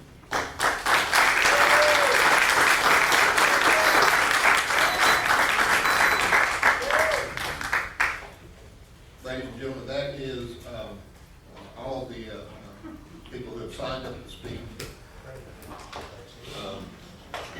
So do you have any? Yeah, I do.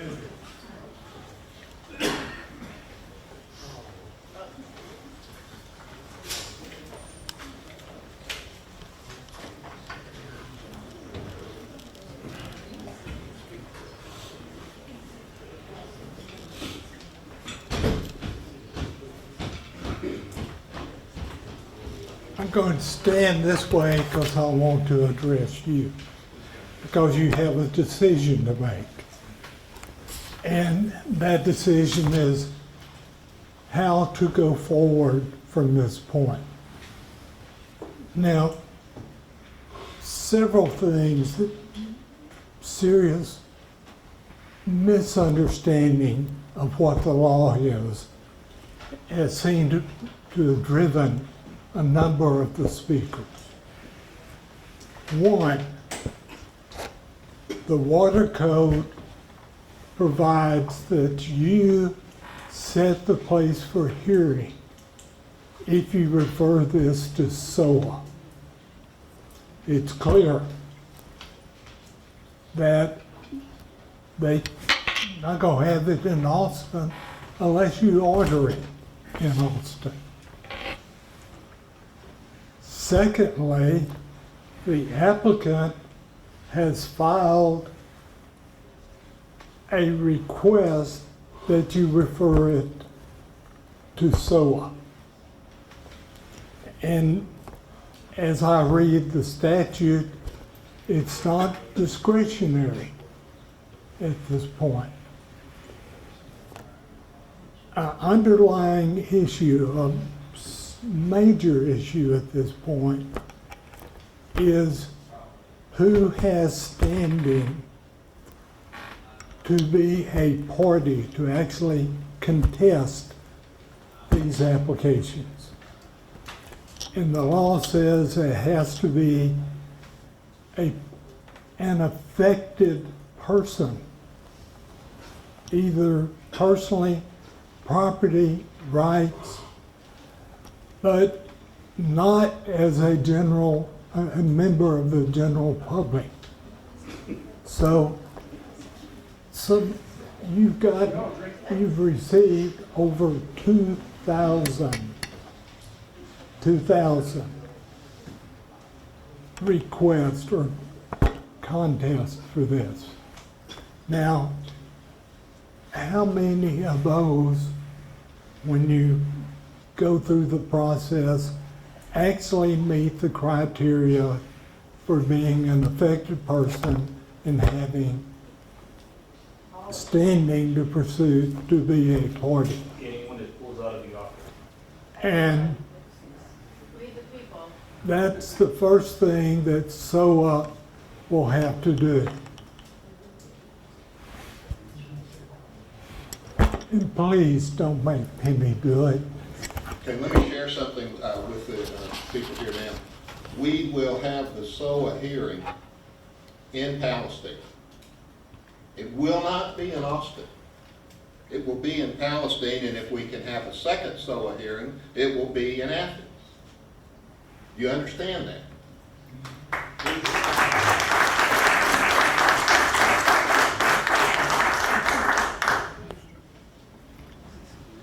How many are you going to allow in since you kept so many out today? Yeah, Hundreds.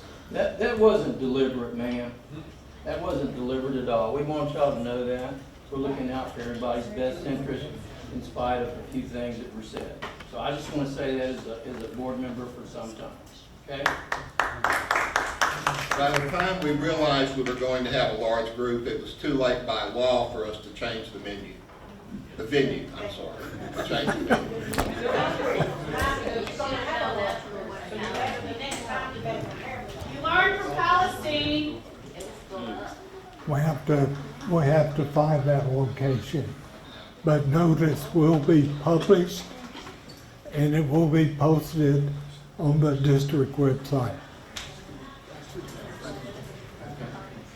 We are rural East Texas. Not all of us have internet access. How else are we going to receive this? Through our water districts?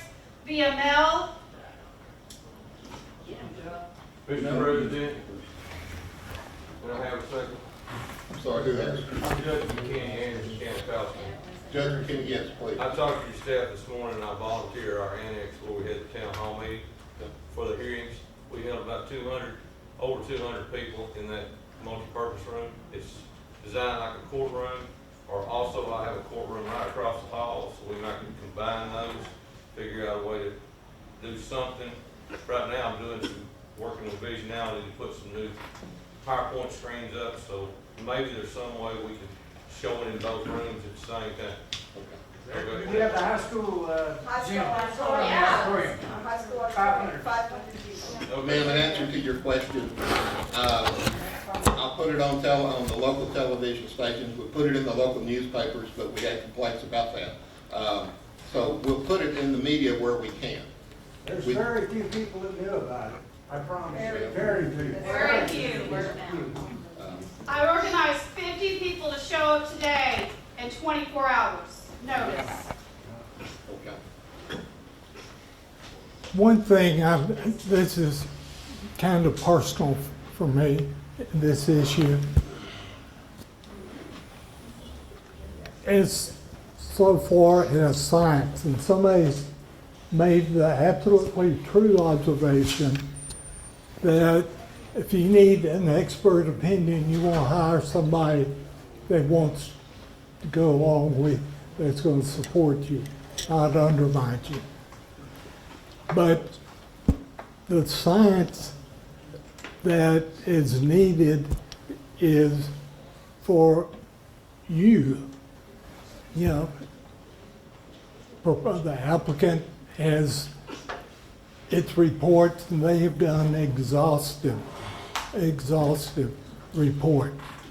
But on the other hand, the opponents are going to need to have something to counter that.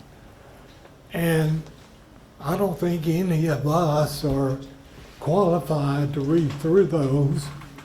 One, stay awake, but to really understand those. And we've been working with a hydrologist to advise Holly and me as to what we're seeing, not to get into the details of it, but to see if they're sufficiently thorough.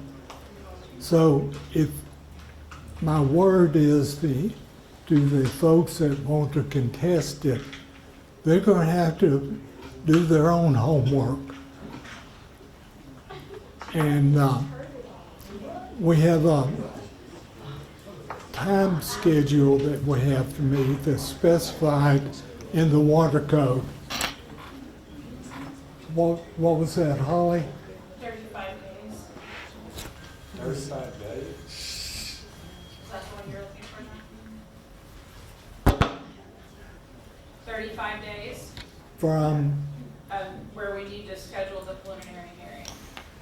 okay, and we can schedule that without SOA's participation. And I have been in contact with SOA, talking with their general counsel to get this set up. He has sent me a draft of a contract, and because of the shortness of time, it can't wait to your next meeting.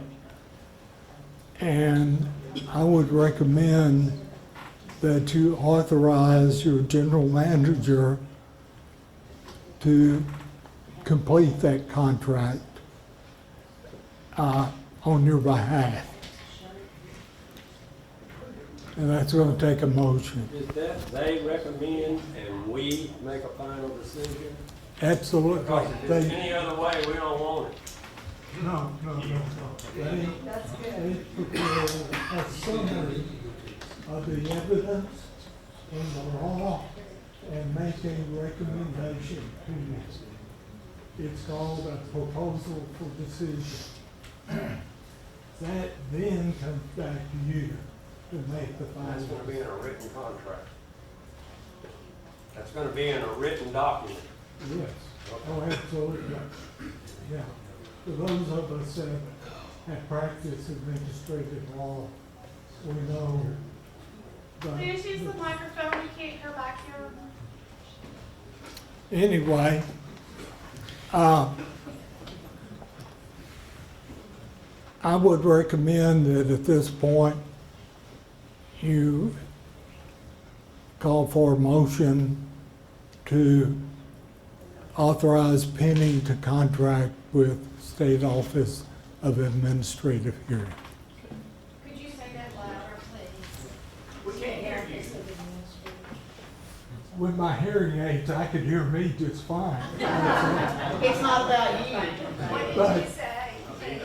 to authorize, a motion to authorize Penny, the general manager, to enter into a contract with SOA, State Office of Administrative Hearing, to hear the case in the district.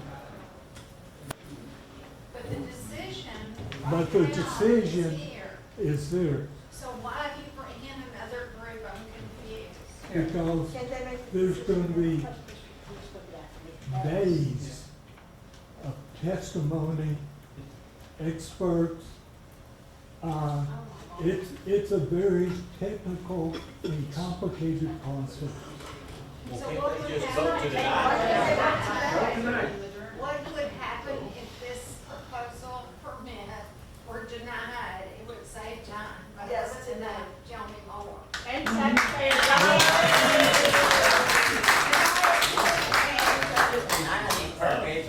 Well,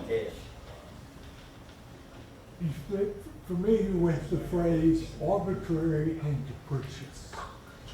Would be the charge against. Can I suggest something? Yeah. I suggest this is how I see it needs to be handled. That's To right. make everybody happy.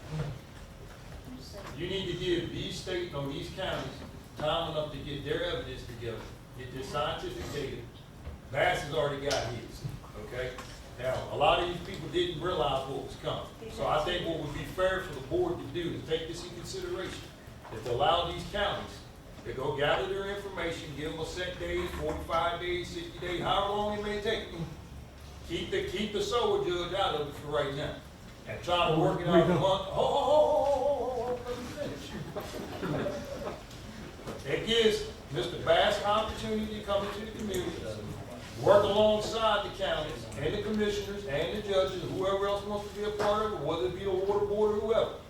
Try to find some kind of common ground to launch from that way. And that's up to you, the board members. You heard all the testimony, you heard all the complaints, this and that and other. Give these counties time to gather their information. I don't see that being an issue, and I don't know why that would be an issue if you're gonna try to push it through that. No, we're running out of time here. Let me finish. Why are you trying to come? I'm making a suggestion to the board. Okay. I'm sorry. I have a motion for that. Okay? Mr. President, I have a motion for that. I hereby move that any action on the permit application to drill wells by Pine Bliss LLC to be tabled for 90 days to give all interested parties an adequate opportunity to fully investigate and understand the consequences of this drilling application. And then What about Red Town? Red Town, Red Town, I hereby move that any action. Well, that's, we have to do one at a time. We have to do one at a time. Okay. We have a motion and a second. Is there any discussion? All in favor, raise your hand.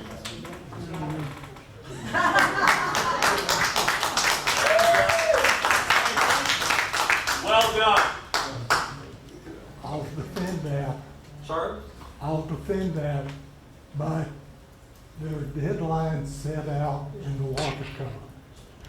So, like I said, I'm sorry, y'all don't hear it when my phone rings in my ears. You vote on Red Town too? Yeah, we need to vote on Red Town. There's a motion on the floor. Robert's Rules of Order. We've already voted on the first motion. President, I have another motion. Okay, go ahead.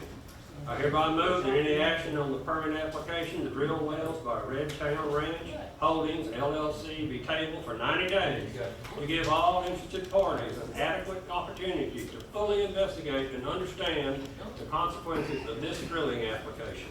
We have a motion. Do we have a second? I make a second. Any discussion? All in favor, raise your right hand.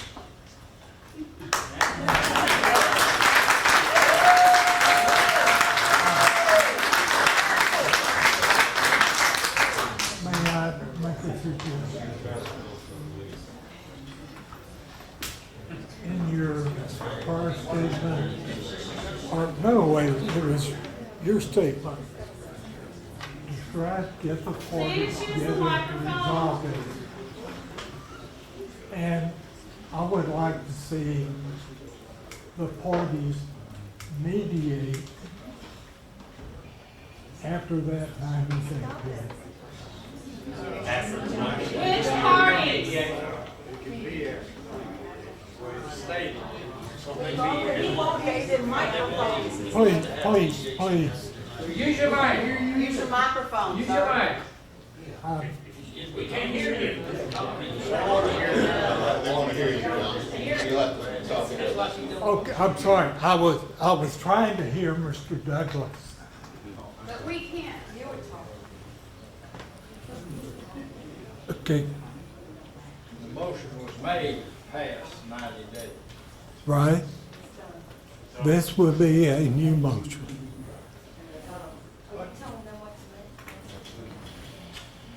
But that's only a recommendation. This gives everybody time, the whole area time enough Right? agree what we can. It makes us I think- understand it better from all perspectives. Now, Because everybody still got a lot of questions. with no I'm, answer. I'm concerned about, I'm concerned that you have a requirement to refer this matter to SOA. I'm sorry. He's trying to give the board some legal advice, so I'd like to hear you too. So please, if everybody. Okay. I understand, but it's too much rumbling. I got hearing aids too, so I understand what you're saying. Yeah. I would like, while you're here, for you to refer the matter to SOA with the proviso of what you just said. That You may not have to do that. If these counties can get their information in 90 days, they may not have to do that. They may come in and have somewhere they come to an agreement. So why my question to you is, because why are you the trying to law, push this over? the law I says, understand that, but that's the board. They're the ones that have to I'm sorry, I can either present this in a professional way, or you can get that. Go ahead. Ed, you had something to say? Mr. Morrow, may I address the board, please? Okay. I'm reluctant to say this, but you're going to force us with that motion to file a mandamus next week to compel you to refer this matter to SOA, which is a non-discretionary action based upon the request we have already made in writing well in advance of this hearing. The applications were filed in May of 2024. This board has held a number of meetings in which the matter was posted on your agenda. There has been nothing secretive or clandestine about this process. The district has posted notice according to the law at every step. You have done your job there. We have filed, as provided for by law, a request that if there's a request for a contested case hearing, it go to the State Office of Administrative Hearings. We fully expect those hearings to be held here locally. That's provided for by the law, and that's provided for in your discretion to make that request. We'll be paying for those. But having made that request, it takes away from the board, in my legal opinion, the ability to make the motion you just made to have a 90-day delay. Now, that said, it's going to take a good 45 to 90 days to get the first SOA hearings scheduled. That's a coordination. There's plenty of time between now and when the first SOA hearing is actually held for the public to get additional information. We've provided access and coordination with your general manager, who has already given out the information to a number of people, to the data room that has all of the reports and all of the science and all of the applications. It is publicly available and has been. Okay? I'm sorry not every member of the room knew that, but it has been there. Again, nothing secretive happening. But the bottom line is, we've made a request to go to SOA. As I understand the law, and I believe as your general counsel has advised you, it is no longer discretionary. You have to go to SOA. Okay? We have taken out of your hands who will conduct the hearing. That is something the legislature prescribed. It's not your fault. It's the law. And I don't want to file a mandamus. I don't want to spend time and money in courthouse having a judge say, you don't have any choice, and then we go do that and we've spent a bunch of money. So I just wanted to come up here and advise you of that. I'll let Mr. Stover tell you whether I'm right or wrong, or what his opinion is, but I would ask you to reconsider your two motions, knowing that there's going to be a gap of time between today and when we come back and have the two SOA hearings. And there will be plenty of time for people to have access to the information. He has the money to drill the wells. He has the money to fight this. Yep. That's all I have to say, Mr. Morrow, at this time. I'm happy to answer any questions. John, thank you. It all comes down, they don't care about our water, they care about the money they're gonna make off our water. Yep. That's what you just said, folks.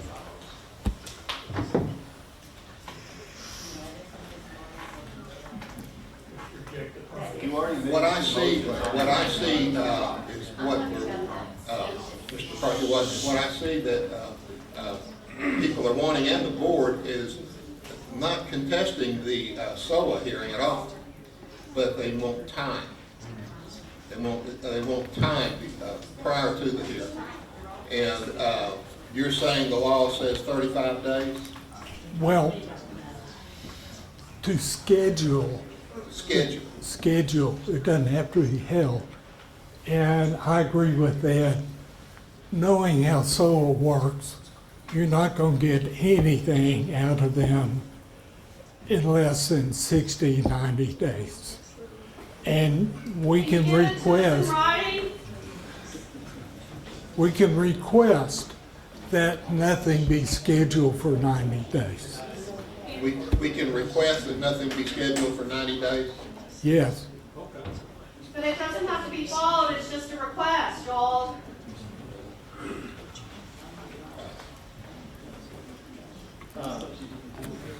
In your talks with SOA, in your latitude to do the scheduling, are you able to schedule it out in at least 90 days? That's, feeds everybody? based on my experience, we're going to be lucky to get it in 60, 90 days. So the answer is probably yes. Yes, I would answer your question, yes, Mr. Chairman. Do you all usually have to agree on the date, or do we set the date? SOA sets the date. Mr. Stover will be communicating directly with SOA. He will show me the courtesy of letting me know what he talks about. I'm not involved in that. That is a contract that's negotiated between the district and SOA, so Mr. Stover will be the point of contact. Tell me again why we need SOA. Otherwise, I don't understand. Okay. You have received over 2,000 requests to be for a contested case proceeding. Somebody first has to go through those, and then somebody has to decide whether each individual gets to be a party. If we don't contract with SOA, that somebody is you.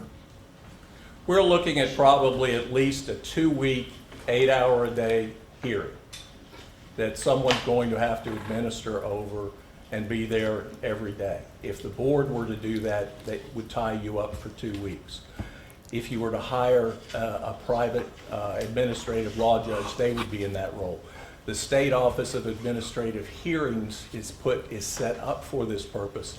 The legislature has provided for it. It not only has the ability of folks to handle these things, and then after the 2-week hearing, you have to go through all of the evidence and you have to write a proposal for decision and analyze all of that. And so that would fall on you, the person you hire, or SOA. So again, SOA is attuned and ready for this. Holding the hearings here, just because it goes to that agency doesn't mean the hearing goes to Austin. Again, it comes here and you can request that, and we will not object to that at all. We would like to have it here. But what the legislature has provided is that if the applicant wants, or any party wants to request to go to SOA, they can request that, and that has to be honored by the agency. And then it's that person's requirement or obligation to pay for that cost. And it's not cheap. And the outcome is a recommendation to this board. Yes, sir. It's a proposal for decision. Not a decision. That's correct. This board, by statute, makes the final decision. I think it's 36049, John. Is that the correct citation? And I have tried to find an individual that I thought was qualified for you to hire to hear the matter. This is what we did with the chicken plant issue. And the problem was the people I knew were either dead or retired. So, and today's hearing and what you heard today was not evidence, it was public comment. Right. And so I just want to make sure that I'm hearing people in the background, and I want to make sure they understand that. We understand. So there will be opportunity for people to be sworn in, subject to cross-examination, subject to discovery.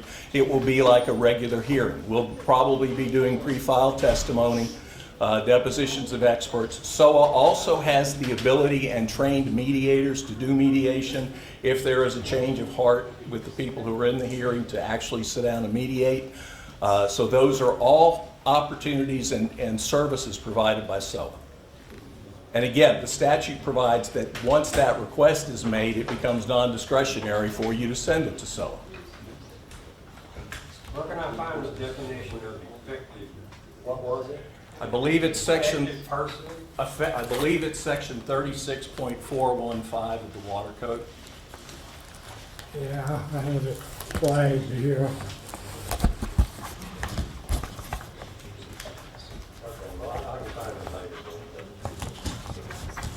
We filed a brief on the subject matter that is available, your general manager. I thought it was interesting because you said it's not the general public. Right. So what else can it be? It's a person who, well, we've got a brief on file that you can look at. Mr. Stover can advise you. Okay. It was somebody that owns a water well.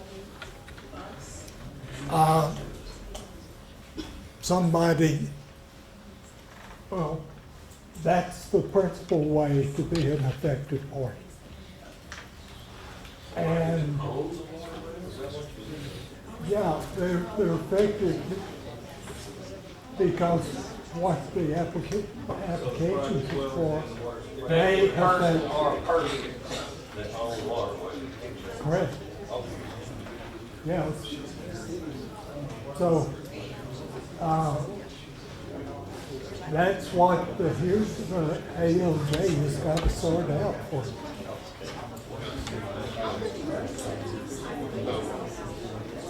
So,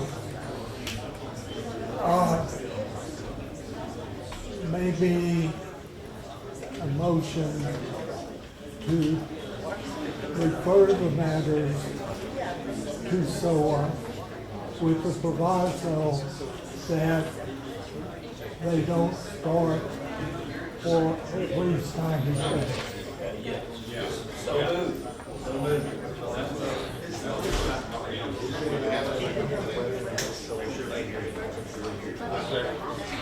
Say that, please listen a moment. I make a motion to refer this to SOA, let them handle the hearings. I put that in form of motion, and so. With the proviso of 90 days. That's right, with the proviso of 90 days. So. Mr. Morrow, before y'all take a vote, do you not have to go back and rescind the two motions you just did? I'm asking, because I couldn't hear Mr. Stover. Do we have to go back and rescind the? Rescind the 90-day period? Yes, I think we probably do. Rescind what? I'm asking Mr. Stover, based on what y'all need to do. I'm just asking another way. You're absolutely right. You could put it all in one vote.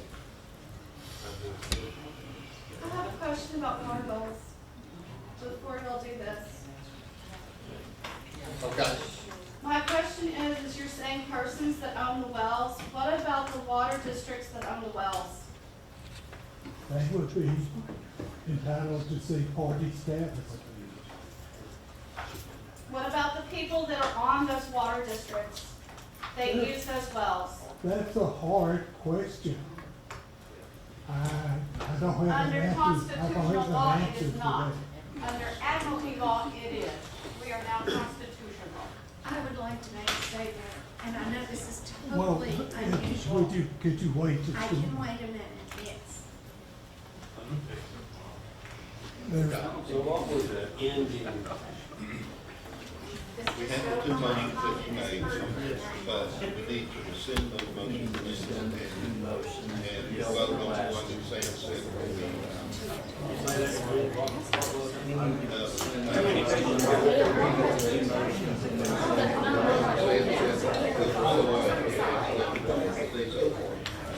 Everybody have a Robert's Rules of Order on? So that does the same thing. Right, it does the same. And we can include the two. Make a motion to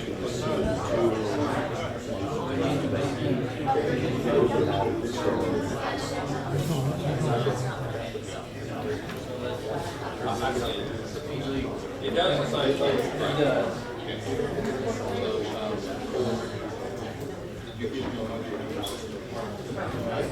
So, Can you rescind your